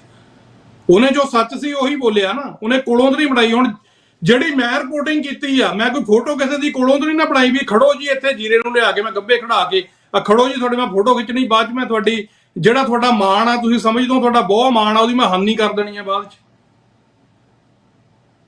ਤੇ ਉਹ ਤਸਵੀਰ ਵੀ ਤੁਸੀਂ ਆਪਣੇ ਪਲੇਟਫਾਰਮ ਤੋਂ ਜਿਹੜੀ ਆ ਸ਼ੇਅਰ ਕੀਤੀ ਆ। ਤੇ ਜੇ ਮੈਂ ਉਹਦੀ ਅਸਲ ਕਹਾਣੀ ਲਿਖਤੀ ਵੀ ਇਸ ਕਹਾਣੀ ਦੇ ਪਿੱਛੇ ਹੈ ਕੀ, ਤੇ ਉਹ ਲੋਕ ਤੇ ਜਿਹੜੇ ਲੋਕ ਉਹਨਾਂ ਨੂੰ ਪਨਾਹ ਦੇ ਰਹੇ ਨੇ, ਉਹਨਾਂ ਦੇ ਪਨਾਹਗੀਰ ਬਣੇ ਹੋਏ ਨੇ, ਉਹ ਲੋਕ ਜਿਹੜੇ ਮਿਲੀ ਭੁਗਤ ਕਰਕੇ ਉਹ ਮੈਨੂੰ ਕੋਰਟ 'ਚ ਲੈ ਜਾਂਦੇ ਨੇ। ਜਿਵੇਂ ਗੁਰੂ ਨਾਨਕ ਸਾਹਿਬ ਨੇ, ਜਿਵੇਂ ਮੈਂ ਕੋਈ ਇਹ ਨਾ ਕਿ ਉਹ ਵੀ ਇਹ ਕੰਪੇਅਰ ਕਰ ਰਿਹਾ, ਮੈਂ ਗੁਰੂ ਨਾਨਕ ਸਾਹਿਬ ਦੇ ਤਾਂ ਮੈਂ 7 ਵਾਰੀ ਹੋਰ ਜੰਮ ਕੇ ਨਾ ਮੈਂ ਜਿਹੜੀ ਆਪਣਾ ਫਰਜ਼ ਨਿਭਾਉਂਦਾ ਰਵਾਂ। ਮੈਂ ਤਾਂ ਗੁਰੂ ਨਾਨਕ ਸਾਹਿਬ ਦੇ ਜਿਹੜੀ ਆ ਉਹ ਪੈੜਾਂ ਦੀ ਧੂੜ ਦੇ ਬਰਾਬਰ ਵੀ ਹੈ ਨਹੀਂ। ਮੈਂ ਕੋਈ ਕੰਪੈਰੀਜ਼ਨ ਨਹੀਂ ਕਰ ਰਿਹਾ, ਪਰ ਮੈਂ ਇੱਕ ਫੈਕਟ ਤੁਹਾਨੂੰ ਦੱਸ ਰਿਹਾ ਕਿ ਜਿਸ ਤਰ੍ਹਾਂ ਦੇ ਟੁੱਕੜ-ਬੋਝ ਕਿਸਮ ਦੇ ਬੰਦੇ ਉਹ ਹੋਣਗੇ ਜਿਹਨੇ ਬਾਬਰ ਨੂੰ ਜਾ ਕੇ ਦੱਸਿਆ ਕਿ ਗੁਰੂ ਨਾਨਕ ਇਸ ਤਰ੍ਹਾਂ ਦੀ ਬਾਣੀ ਉਚਾਰਨ ਕਰ ਰਹੇ ਨੇ, ਤੇ ਉਹਨਾਂ ਨੇ ਜਿਹੜਾ ਉਹ ਜੇਲ੍ਹ ਦੇ ਵਿੱਚ ਕਰਤਾ ਸੀ। ਤੇ ਫਿਰ ਉਹਨਾਂ 'ਚ ਤੇ ਅੱਜ ਦੇ ਜਿਹੜੇ ਆ ਜਿਨ੍ਹਾਂ ਨੂੰ ਗੁਰੂ ਨਾਨਕ ਨੇ ਦੱਸਿਆ ਨਾ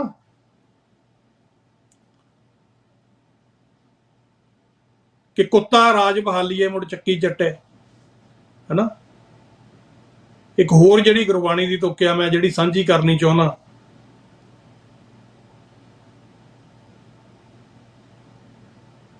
ਉਹ ਕਈ ਵਾਰੀ ਮੈਂ ਕਨਫਿਊਜ਼ ਹੋ ਜਾਂਦਾ ਜਦੋਂ ਮੈਂ ਜ਼ਿਆਦਾ ਬੋਲਦਾ, ਤੇ ਮੈਨੂੰ ਯਾਦ ਆ ਜਾਣੀ ਆ, ਮੈਂ ਸੁਣਾਣਾ। ਰਾਜੇ ਸ਼ੀ ਮੁਕੱਦਮ ਕੁੱਤੇ, ਰਾਜੇ ਸ਼ੀ ਮੁਕੱਦਮ ਕੁੱਤੇ। ਉਹ ਕਿਹੜੇ ਕੁੱਤੇ ਨੇ ਮੁਕੱਦਮ ਨੇ ਜਿਹੜੇ ਰੋਕਣ ਦੀ ਕੋਸ਼ਿਸ਼ ਕਰ ਰਹੇ ਨੇ।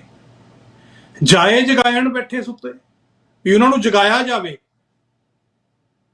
ਗੁਰੂ ਨਾਨਕ ਸਾਹਿਬ ਨੂੰ ਪਤਾ ਸੀ ਕਿ ਮੇਰੇ ਆ ਸਾਰਾ ਕੁਝ ਬਾਣੀ ਉਚਾਰਨ ਦੇ ਨਾਲ ਇਹ ਸਾਰਾ ਕੁਝ ਬੰਦ ਨਹੀਂ ਹੋਣਾ, ਪਰ ਉਹਨਾਂ ਨੂੰ ਝੰਜੋੜ ਕੇ ਜਗਾਇਆ ਜਾਵੇ। ਜਾਏ ਜਗਾਇਣ ਬੈਠੇ ਸੁੱਤੇ। ਫਿਰ ਉਹ ਕਹਿੰਦੇ ਨੇ ਕਿ ਚਾਕਰ ਨਿੰਦਾ ਪਾਇਣ ਘਾਓ, ਜਿਹੜੇ ਚਾਕਰ ਨੇ, ਜਿਹੜੇ ਸਿੱਧੇ ਹਕੂਮਤ ਦੇ ਇਸ਼ਾਰਿਆਂ ਦੇ ਉੱਤੇ ਕੰਮ ਕਰਦੇ ਨੇ, ਉਹ ਆਪਣੇ ਨੂਹਾਂ ਦੇ ਨਾਲ, ਖੁੰਖਾਰ ਨੂਹਾਂ ਦੇ ਨਾਲ, ਮਜਲੂਮਾਂ ਦੇ ਸਰੀਰ ਦੇ ਉੱਤੇ ਜਿਹੜਾ ਉਹ ਚਾਕਰ ਨਿੰਦਾ ਪਾਇਣ ਘਾਓ, ਉਹ ਘਾਓ ਪਾ ਰਹੇ ਨੇ, ਜ਼ਖਮ ਕਰ ਰਹੇ ਨੇ, ਤੇ ਰੱਤ ਪਿੱਤ ਕੁੱਤੇ ਉਹ ਚੱਟ ਜਾਓ। ਤੇ ਉਹਦੀ ਫਿਰ ਜਿਹੜੀ ਰਹਿੰਦ ਖੂੰਹਦ ਹੈ ਨਾ, ਜ਼ਖਮਾਂ ਤੋਂ ਰਿਸਦੀ ਹੋਈ ਜਿਹੜੀ ਰੱਤ ਹੈ, ਉਹ ਇਹਨਾਂ ਕੁੱਤਿਆਂ ਨੂੰ ਚੱਟਣ ਦੀ ਜਿਹੜੀ ਆ, ਉਹ ਗੁਰੂ ਨਾਨਕ ਸਾਹਿਬ ਨੇ ਗੱਲ ਆਖੀ ਹੈ ਕਿ ਫਿਰ ਇਹ ਉਹ ਚੱਟਦੇ ਨੇ, ਔਰ ਉਹ ਰੱਤ ਪਿੱਤ ਚੱਟ ਕੇ ਇਹ ਆਪਣੀਆਂ ਕੁਰਸੀਆਂ ਪੱਕੀਆਂ ਕਰਦੇ ਨੇ। ਇਹ ਬੀਜੇਪੀ ਦੇ ਬੰਦਿਆਂ ਨੂੰ ਗੁਰਦੁਆਰੇ ਦੀਆਂ ਸਟੇਜਾਂ ਤੋਂ ਬੁਲਾਉਂਦੇ ਨੇ ਤੇ ਬਾਅਦ ਚ ਮਾਫੀ ਮੰਗੇ ਗੱਲ ਮੁੱਕ ਜਾਂਦੀ ਹੈ। ਇਹ ਸਿੱਖ ਨਸਲਕੁਸ਼ੀਆਂ ਦੇ ਸੰਬੰਧ ਦੇ ਵਿੱਚ ਰੱਖੇ ਹੋਏ ਪ੍ਰੋਗਰਾਮਾਂ ਦੇ ਵਿੱਚ ਮੈਂ ਟੋਟੈਲਿਟੀ ਦੇ ਵਿੱਚ ਕਾਰਨਾਮਿਆਂ ਦੀ ਗੱਲ ਕਰ ਰਿਹਾ। ਇਹ ਬੰਦੇ ਸਿੱਖ ਜ਼ਖਮਾਂ ਦੇ ਉੱਤੇ ਜਿਹੜੇ ਆ ਸੈਮੀਨਾਰ ਕਰਨ ਦੇ ਨਾਂ ਦੇ ਉੱਤੇ ਉਹ ਨਰਕਧਾਰੀ ਭਗਤ ਕੇਜਰੀਵਾਲ ਨੂੰ ਨਿਯੋਤਾ ਦੇ ਦਿੰਦੇ ਨੇ ਜੀ, ਕਿ ਫਿਰ ਨਿਯੋਤਾ ਇਹ ਨਹੀਂ ਕਹਿੰਦੇ ਕਿ ਕੇਜਰੀਵਾਲ ਆਵੇ ਇੱਥੇ ਦੇ ਸੰਗਤ ਦੇ ਦਰਸ਼ਨ ਕਰੇ, ਨਹੀਂ, ਇਹ ਕਹਿੰਦੇ ਨੇ ਕਿ ਕੇਜਰੀਵਾਲ ਸਾਹਿਬ ਦੇ ਦਰਸ਼ਨ ਅਸੀਂ ਮੌਂਟਰੀਅਲ ਦੀ ਸੰਗਤ ਨੂੰ ਕਰਵਾਵਾਂਗੇ। ਉਹ ਉਸ ਮਾਈਂਡ ਸੈਟਅਪ ਦੇ ਇਹ ਲੋਕ ਨੇ ਜਿਨ੍ਹਾਂ ਦੇ ਰਾਜ ਦੇ ਵਿੱਚ ਕੱਲ ਗੁਰੂ ਘਰ ਲਸਾਲ ਦੇ ਵਿੱਚ ਪਾਰਕਿੰਗ ਲਾਉਣ ਤੋਂ ਸਿੱਖਾਂ ਨੂੰ ਇਹ ਕਿਹਾ ਗਿਆ ਕਿ ਤੁਹਾਡੇ ਕੋਲ VIP ਪਾਸ ਹੈ। ਇਹ ਹੁਣ ਪੰਥ ਨੇ ਸੋਚਣਾ, ਅਸੀਂ ਤਾਂ ਭੁਗਤ ਲਵਾਂਗੇ, ਅਸੀਂ ਥ੍ਰੈਟ ਕਾਲਾਂ ਵੀ ਭੁਗਤ ਲਾਂਗੇ, ਅਸੀਂ ਕਚਹਿਰੀਆਂ ਵੀ ਭੁਗਤ ਲਾਂਗੇ, ਜਿੰਨੀ ਕੁ ਗੁਰੂ ਨੇ ਸਮਰੱਥਾ ਬਖਸ਼ੀ ਇਹ ਉਹਦੇ ਆਸ਼ੀਰਵਾਦ ਦੇ ਨਾਲ ਹੀ ਆ। ਅਸੀਂ ਕਿਸੇ ਭਾਂਡੇ ਦੇ ਢੱਕਣ ਨਹੀਂ ਉਤੋਂ ਬਿਨਾਂ। ਸਾਡਾ ਜਿਹੜਾ ਹਥਿਆਰ ਹੈ ਉਹ ਪੰਥ ਹੈ, ਤੇ ਸਾਡੀ ਜਿਹੜੀ ਡਿਫੈਂਸ ਹੈ ਉਹ ਸੱਚ ਹੈ। ਜੇ ਇੱਕ ਵੀ ਗੱਲ ਮੇਰੀ ਕੋਈ ਝੂਠੀ ਸਾਬਤ ਕਰ ਦੇਵੇ, ਸਾਰੇ ਅਸੀਂ ਇੱਥੇ ਹੀ ਰਹਿੰਦੇ ਹਾਂ, ਔਰ ਸਾਰੀਆਂ ਮੈਂ ਸਾਰਾ ਕੁਝ ਲਿਖ ਕੇ ਮੈਂ ਜਦ ਤੱਕ ਵੀ ਕੀਤਾ, ਮੈਂ ਆਪਣੀਆਂ ਜਿੰਨੀਆਂ ਵੀ ਸਾਡੀਆਂ ਸਰਮੌਰ ਪੰਥਕ ਜਥੇਬੰਦੀਆਂ ਨੇ ਅਮਰੀਕਾ ਕੈਨੇਡਾ, ਉਹਨਾਂ ਦੇ ਜਿੰਨੇ ਵੀ ਐਕਟਿਵਿਸਟ ਨੇ, ਮੈਂ ਕੋਸ਼ਿਸ਼ ਕੀਤੀ ਆ ਸਾਰਿਆਂ ਦੇ ਕੋਲੇ ਗੱਲ ਪਹੁੰਚੇ। ਇਹ ਮੇਰਾ ਫਰਜ਼ ਆ, ਮੇਰੀ ਜਰਨਲਿਸਟਿਕ ਡਿਊਟੀ ਵੀ ਆ, ਮੇਰੀ ਐਜ਼ ਅ ਸਿੱਖ ਡਿਊਟੀ ਵੀ ਆ, ਮੈਂ ਉਹ ਕੀਤੀ ਆ। ਕੋਈ ਵੀ ਮੇਰਾ ਇਹਦੇ 'ਚ ਕੰਮ ਹੈ ਜਿਹੜਾ ਉਹ ਪਰਸਨਲ ਨਹੀਂ। ਔਰ ਫਿਰ ਡਿਫੈਂਸ ਦੇ ਵਿੱਚ ਕੀ ਹੋ ਰਿਹਾ, ਮੈਂ ਇੱਕ ਗੱਲ ਤਾਂ ਜਿਹੜੀ ਭੁੱਲ ਗਿਆ ਕਿ ਮੈਂ ਮੜਾ ਦੇਖ ਲਵਾਂ ਕਿਸੇ ਦੀ ਕਾਲ ਤਾਂ ਨਹੀਂ ਮਿਸ ਹੋਈ ਭਾਈ। ਫਿਰ ਉਹਦਾ ਤੋੜ ਕੀ ਕੱਢਿਆ ਇਹਨਾਂ ਨੇ,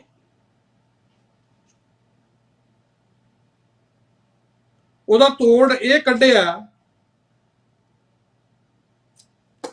ਕਿ ਮੇਰੀ ਇੱਕ ਤਸਵੀਰ ਜਿਹੜੀ ਆ ਉਹ ਭੇਜ ਰਹੇ ਨੇ ਸਾਰਿਆਂ ਨੂੰ ਹੁਣ ਬਾਰ-ਬਾਰ, ਕਿ ਭਾਈ ਪਰਮਜੀਤ ਸਿੰਘ ਮੰਡ ਦਲ ਖਾਲਸਾ ਦੇ ਪ੍ਰਧਾਨ ਗੁਰਦੁਆਰੇ ਆਏ ਸੀ, ਉੱਥੇ ਪ੍ਰੋਗਰਾਮ ਹੋਇਆ, ਉਹਨਾਂ ਨੂੰ ਸਨਮਾਨ ਕੀਤਾ ਗਿਆ, ਉਸ ਤੋਂ ਬਾਅਦ ਉਹਨਾਂ ਨੂੰ ਕਿਤੇ ਡਿਨਰ ਕਰਾਇਆ,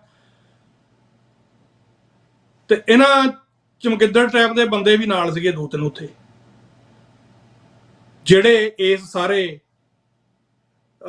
ਸਾਰੇ ਪ੍ਰੋਗਰਾਮ ਦੇ ਕਰਤਾ ਧਰਤਾ ਜਿਹਦੀ ਆਪਾਂ ਗੱਲ ਕਰ ਰਹੇ ਹਾਂ। ਇੱਕ ਇਹ ਡਿਫੈਂਸ ਦੇ ਤੌਰ ਤੇ ਫੋਟੋ ਹੁਣ ਜਿਹੜੀ ਆ ਸਾਰੇ ਪਾਸੇ ਭੇਜੀ ਜਾ ਰਹੀ ਆ, ਦੇਖੋ ਜੀ ਇਹ ਉਹਨਾਂ ਦੇ ਨਾਲ ਵੀ ਖੜਾ ਸੀ, ਤੇ ਭਾਈ ਜੇ ਉਹਨਾਂ ਦੇ ਨਾਲ ਖੜਾ ਸੀ ਜਿਹੜਾ ਭਾਈ ਪਰਮਜੀਤ ਸਿੰਘ ਮੰਡ ਆ, ਉਹ ਤਾਂ ਸਿੱਖਾਂ ਨੂੰ ਹੀ ਕਰਦਾ ਨਾ, ਖੜਾ ਤਾਂ ਮੈਂ ਯਾਰ ਤੁਹਾਡੇ ਨਾਲ ਵੀ ਸੀ। ਜਦੋਂ ਤੁਸੀਂ ਆਪਣੀਆਂ ਗਲਤੀਆਂ ਪੰਜਾਂ ਪਿਆਰਿਆਂ ਦੇ ਉੱਤੋਂ, ਭਾਵੇਂ ਤੁਸੀਂ ਚੋਰ ਮੋਰੀ ਚੋਂ ਗਏ ਆ, ਉਸ ਤੋਂ ਬਾਅਦ ਗੱਲ ਤਾਂ ਅਸੀਂ ਵੀ ਨਹੀਂ ਸੀ ਕੀਤੀ। ਤੁਸੀਂ ਸਾਡੇ ਨਾਲ ਔਟਵਾ ਵੀ ਜਾਂਦੇ ਰਹੋ, ਪਰ ਇਹਦਾ ਮਤਲਬ ਇਹ ਥੋੜਾ ਵੀ ਜੇ ਮੈਂ ਨਾਲ ਤੁਹਾਡੇ ਖੜਾ ਸੀ ਤੇ ਤੁਹਾਡੇ ਜਿਹੜੇ ਪੰਥ ਵਿਰੋਧੀ ਕਾਰਨਾਮੇ ਨੇ ਉਹਨਾਂ ਤੋਂ ਹੁਣ ਅੱਖਾਂ ਮੀਚੀਏ, ਜਾਂ ਕਿਸੇ ਨੇ ਕਿਸੇ ਕੌਮੀ ਕਾਜ ਦੇ ਲਈ ਕੋਈ $100 ਦੇਤਾ ਜਾਂ $500 $200 ਦੇਤਾ, ਇਹਦਾ ਮਤਲਬ ਇਹ ਤਾਂ ਨਹੀਂ ਵੀ ਉਹ ਹੁਣ ਸੁਰਖਰੂ ਹੋ ਗਿਆ ਤੇ ਉਹ ਕੌਮ ਵਿਰੋਧੀ ਕੰਮ ਜਿੰਨੇ ਮਰਜ਼ੀ ਕਰੀ ਜਾਵੇ। ਜੇ ਏਦਾਂ ਤਾਂ ਮੈਨੂੰ ਦੱਸ ਦਿਓ ਭਾਈ, ਜਿਹੜੇ ਬੰਦੇ ਨਿਊਟਰਲ ਨੇ ਉਹ ਦੱਸ ਦੇਣ ਮੈਨੂੰ, ਜੇ ਏਦਾਂ ਹੈ ਤੇ ਤਾਂ ਵੀ ਸਾਨੂੰ ਦੱਸ ਦਿਓ ਵੀ ਨਹੀਂ ਜੀ, ਜਿਹੜਾ ਵੀ ਬੰਦਾ ਕੌਮ ਦੇ ਕਿਸੇ ਕੰਮ ਦੇ ਲਈ ਚੈੱਕ ਦੇ ਦੇਵੇ ਉਹ ਬੰਦਾ ਫਿਰ ਉਹ ਜਿਹੜਾ ਉਹ ਫਿਰ ਜਿੱਦਾਂ ਉਹ ਆਮ ਆਦਮੀ ਪਾਰਟੀ ਜਾ ਕੇ ਨਾ ਹਰੇਕ ਪਾਰਟੀ ਦਾ ਬੰਦਾ, ਜਾਂ ਜਿਵੇਂ BJP ਜਾ ਕੇ ਹਰੇਕ ਜਿਹੜਾ ਮਰਜ਼ੀ ਕੁੱਤਾ ਬਿੱਲਾ ਹੋਵੇ ਉਹ ਧੋਤਾ ਜਾਂਦਾ, ਉਹ ਸਾਫ਼ ਹੋ ਜਾਂਦਾ। ਤੇ ਜੇ ਇਹੋ ਜੀ ਗੱਲ ਇੱਧਰ ਵੀ ਹੈ ਤਾਂ ਦੱਸ ਦਿਓ।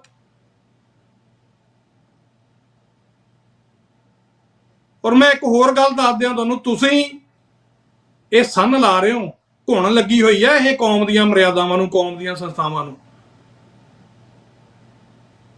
ਅਗੇਨ ਮੈਂ ਉਹ ਗੱਲ ਕਰਦਾ, ਜੇ ਕੌਮ ਨੂੰ ਵੱਡਾ ਕਰਨ ਦੇ ਲਈ ਸਰਮਾਏ ਦੀ ਲੋੜ ਹੁੰਦੀ ਨਾ ਤਾਂ ਪਹਾੜੀ ਰਾਜੇ ਹੀ ਆਏ ਸੀ ਕਿ ਸਾਨੂੰ ਬਾਟਾ ਵੱਖਰਾ ਕਰ ਦਿਓ, ਸਾਨੂੰ ਵੀਆਈਪੀ ਟ੍ਰੀਟਮੈਂਟ ਦੇ ਦਿਓ, ਜਿਵੇਂ ਦੀ ਤੁਸੀਂ ਗੁਰਦੁਆਰੇ ਦੇ ਵਿੱਚ ਕੱਲ ਪੇਸ਼ ਕੀਤੀ ਆ ਕਿ ਉਹਨਾਂ ਨੂੰ ਵੀਆਈਪੀ ਪਾਸ ਚਾਹੀਦਾ ਜੀ ਗੁਰੂ ਘਰ ਦੀ। ਹੁਣ ਵੀਆਈਪੀ ਪਾਸ ਕਿਹਨਾਂ ਨੂੰ ਮਿਲਣ ਹੋਣਗੇ ਮੈਨੂੰ ਦੱਸਣ ਦੀ ਲੋੜ ਨਹੀਂ, ਕਿਹਨਾਂ ਨੂੰ ਮਿਲੇ ਹੋਣਗੇ ਜੀ ਵੀਆਈਪੀ ਪਾਸ? ਸਿਕਿਉਰਿਟੀ ਨੇ ਕਿਹਨਾਂ ਨੂੰ ਕਿਹਾ? ਔਰ ਇਹੀ ਸਿਕਿਉਰਿਟੀ ਆ ਤੁਸੀਂ ਸਿੱਖਾਂ ਦੀ ਆਵਾਜ਼ ਬੰਦ ਕਰਾਉਂਦੇ ਹੋ ਜਨਰਲ ਬੋਡੀ ਦੇ ਵਿੱਚ ਲਾ ਕੇ, ਵੀ ਕੋਈ ਬੋਲ ਨਹੀਂ ਸਕਦਾ, ਤੇ ਜੋ ਕਿ ਬਾਹਰ ਬੋਲੇ ਫੇਰ ਕਹਿੰਦੇ ਤੁਸੀਂ ਅੰਦਰਲੀ ਗੱਲ ਬਾਹਰ ਕਿਉਂ ਕੱਢਦੇ? ਹੁਣ ਜਾਈਏ ਕਿੱਥੇ?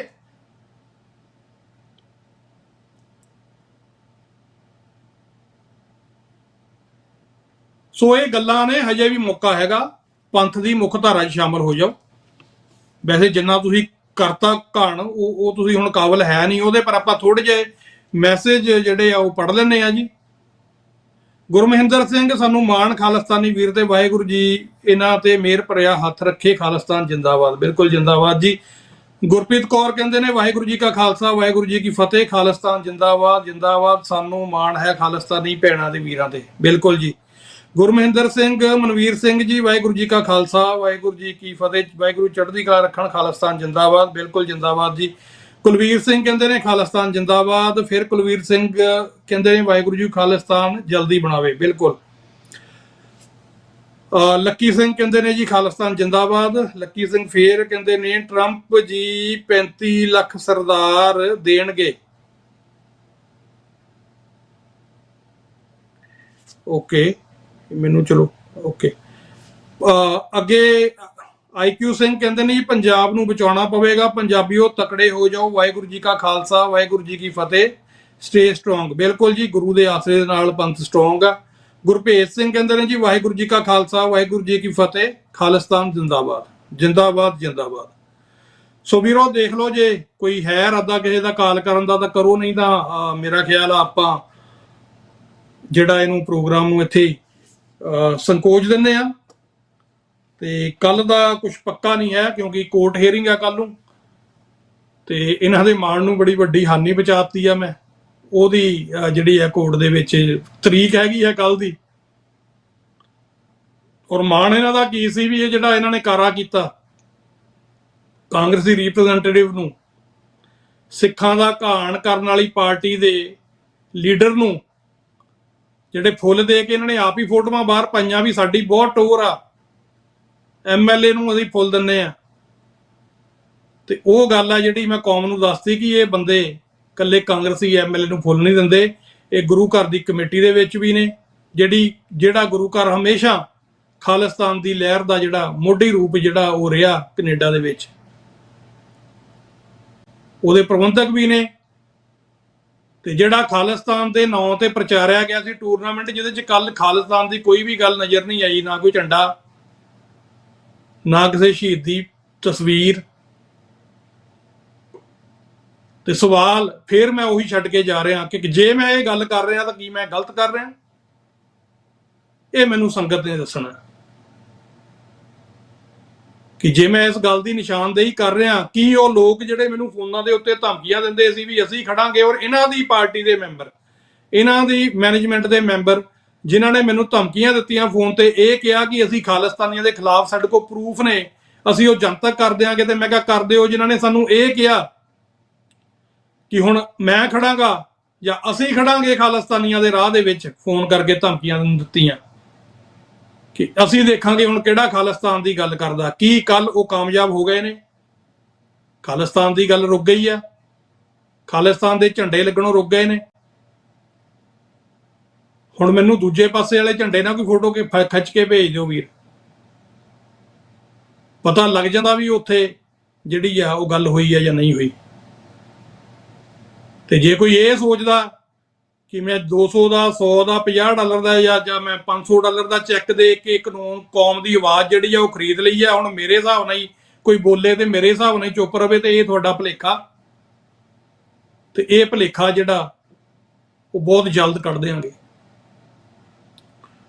ਸੋ ਕਾਲ ਜਿਹੜੀ ਆ ਕੋਈ ਨਹੀਂ ਆਈ ਜੀ। ਬਹੁਤ ਬਹੁਤ ਧੰਨਵਾਦ ਤੁਹਾਡਾ। ਤੇ ਅੱਜ ਦਾ ਪ੍ਰੋਗਰਾਮ ਆ ਜਿਹੜਾ ਮੈਂ ਇੱਥੇ ਹੀ ਸੰਕੋਚਦਾ।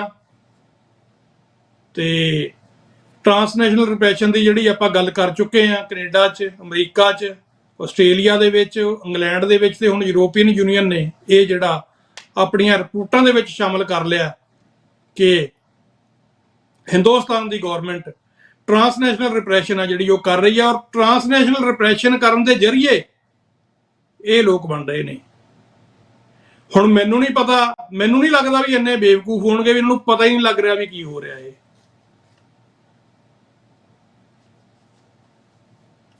ਕਿਉਂਕਿ ਬਹੁਤ ਸਿਆਣੇ ਨੇ, ਮੈਂ ਇਹਨਾਂ ਨੂੰ ਨੇੜਿਓਂ ਦੇਖਿਆ ਹੋਇਆ ਸਾਰਿਆਂ ਨੂੰ, ਬਹੁਤ ਸਿਆਣੇ ਨੇ, ਇਹ ਬੇਵਕੂਫ ਨਹੀਂ, ਇਹਨਾਂ ਨੂੰ ਸਭ ਪਤਾ ਕੀ ਹੋ ਰਿਹਾ। ਗਲਤੀ ਇੱਕ ਵਾਰ ਹੋ ਜਾਂਦੀ ਆ, ਦੋ ਵਾਰ ਹੋ ਜਾਂਦੀ, ਤੇ ਜਦੋਂ ਸੀਰੀਜ਼ ਹੋ ਜਾਂਦੀ ਆ ਨਾ ਗਲਤੀਆਂ ਦੀ, ਜਦੋਂ ਗਲਤੀਆਂ ਨਹੀਂ ਹੁੰਦੀਆਂ ਉਹ ਇੰਟੈਂਸ਼ਨਲੀ ਕੀਤੇ ਗਏ ਕੰਮ ਹੁੰਦੇ ਆ। ਤੇ ਇਹ ਜਿਹੜੇ ਡਿਫੋਰਮੇਸ਼ਨ ਦੇ ਕੇਸ, ਫੋਨ ਦੇ ਉੱਤੇ ਧਮਕੀਆਂ, ਇਹ ਇੱਕ ਜਰਨਲਿਸਟ ਨੂੰ ਵੀ ਰੋਕਣ ਦੀ ਜਿਹੜੀ ਆ ਕੋਸ਼ਿਸ਼ ਆ, ਇੱਕ ਸਿੱਖ ਐਕਟਿਵਿਸਟ ਨੂੰ ਵੀ ਉਹਦਾ ਕੰਮ ਕਰਨ ਤੋਂ ਰੋਕਣ ਦੀ ਕੋਸ਼ਿਸ਼ ਆ, ਜਿਹੜਾ ਇਸ ਗੱਲ ਦੀ ਹਮੇਸ਼ਾ ਦੁਹਾਈ ਦੇ ਰਿਹਾ ਕਿ ਕੈਨੇਡਾ ਦੇ ਸਿਟੀਜ਼ਨਸ ਨੂੰ ਭਾਰਤ ਦੀਆਂ ਏਜੰਸੀਆਂ ਤੋਂ ਖਤਰਾ, ਤੇ ਇਹ ਲੋਕ ਉਹਨਾਂ ਏਜੰਸੀਆਂ ਦੇ ਹੱਥ ਠੋਕੇ ਬਣ ਕੇ ਉਹ ਏਜੰਡੇ ਜਿਹੜੇ ਆ ਪ੍ਰਮੋਟ ਕਰ ਰਹੇ ਆ। ਇਹ ਮੇਰੀ ਡਿਊਟੀ ਆ, ਇਹ ਮੈਂ ਕਰਦਾ ਰਹੂੰਗਾ। ਇਹਦੇ ਲਈ ਮੈਨੂੰ ਕਿਸੇ ਵੀ ਹੱਦ ਤੱਕ ਜਾਣਾ ਪੈ ਜਾਵੇ, ਇਹ ਮੈਂ ਰੁਕੂੰਗਾ ਨਹੀਂ। ਸੋ ਇੰਨੀਆਂ ਹੀ ਗੱਲਾਂ ਦੇ ਨਾਲ ਖਿਮਾ ਦਾ ਜਾਚਕ ਹਾਂ ਜੀ, ਭੁੱਲ ਚੁੱਕ ਦੀ ਖਿਮਾ, ਕਿਸੇ ਦੇ ਸ਼ਾਨ ਦੇ ਖਿਲਾਫ ਕੋਈ ਗੱਲ ਕਰ ਦਿੱਤੀ ਹੋਵੇ ਤਾਂ ਉਹ ਤੋਂ ਖਿਮਾ। ਸੋ ਵਾਹਿਗੁਰੂ ਨੇ ਇਸੇ ਤਰ੍ਹਾਂ ਸਵਾਸਾਂ ਦੀ ਲੜੀ ਚੱਲਦੀ ਰੱਖੀ ਤੇ ਆਪਣੇ ਪੈਰਾਂ ਤੇ ਖਲੋਣ ਦਾ ਬਲ ਬਖਸ਼ਿਆ, ਤੇ ਫੇਰ ਹਾਜ਼ਰ ਹੋਵਾਂਗੇ ਇਸੇ ਪ੍ਰੋਗਰਾਮ ਦੇ ਨਾਲ। ਪ੍ਰੋਗਰਾਮ ਹੈ ਦਿਲ ਦੀਆਂ ਗੱਲਾਂ, ਮੰਚ TV 84, ਮਹਿਮਾਨ ਤੁਸੀਂ ਸਾਰੇ, ਹੋਸਟ ਤੁਹਾਡਾ ਨਾਚੀਜ਼ ਮਨਵੀਰ ਸਿੰਘ, ਔਰ ਤੁਸੀਂ ਸਾਨੂੰ YouTube ਤੇ ਵੇਖ ਰਹੇ ਹੋ, Facebook ਤੇ ਵੇਖ ਰਹੇ ਹੋ, TV 84 ਦੇ ਅਧਿਕਾਰਤ ਚੈਨਲ ਦੇ ਉੱਤੇ ਦੇਖ ਰਹੇ ਹੋ, ਔਰ ਜਿਹੜੇ ਚੈਨਲਾਂ ਦੀ ਮੈਂ ਗੱਲ ਕਰ ਰਿਹਾ ਇਹ ਸਾਰੇ ਐਜ਼ ਏ ਮੀਡੀਆ ਇਹ ਚੈਨਲ ਜਿਹੜੇ ਨੇ ਇਹ ਚੱਲਦੇ ਨੇ, ਕੋਈ ਇਹਦੇ 'ਚ ਕੋਈ ਪਰਸਨਲ ਗੱਲ ਨਹੀਂ ਹੈ ਕਿਸੇ ਦੀ। ਤੇ ਗੁਰੂ ਸਾਹਿਬ ਨੇ ਜੇ ਕੱਲ ਦਾ ਸਮਾਂ ਬਖਸ਼ਿਆ ਤਾਂ ਕੱਲ ਨੂੰ ਫੇਰ ਆਪ ਦੀ ਕਚਹਿਰੀ ਦੇ ਵਿੱਚ ਹਾਜ਼ਰ ਹੋਵਾਂਗੇ। ਪ੍ਰੋਗਰਾਮ ਨੂੰ ਵੇਖੋ ਵੀ ਤੇ ਸ਼ੇਅਰ ਵੀ ਕਰ ਦਿਓ, ਤੇ ਕੋਈ ਨਾ ਕੋਈ ਤੁਹਾਡੀ ਜਿਹੜੀ ਇਨਪੁੱਟ ਆ ਉਹਦੀ ਵੀ ਸਾਨੂੰ ਉਡੀਕ ਰਹੇਗੀ।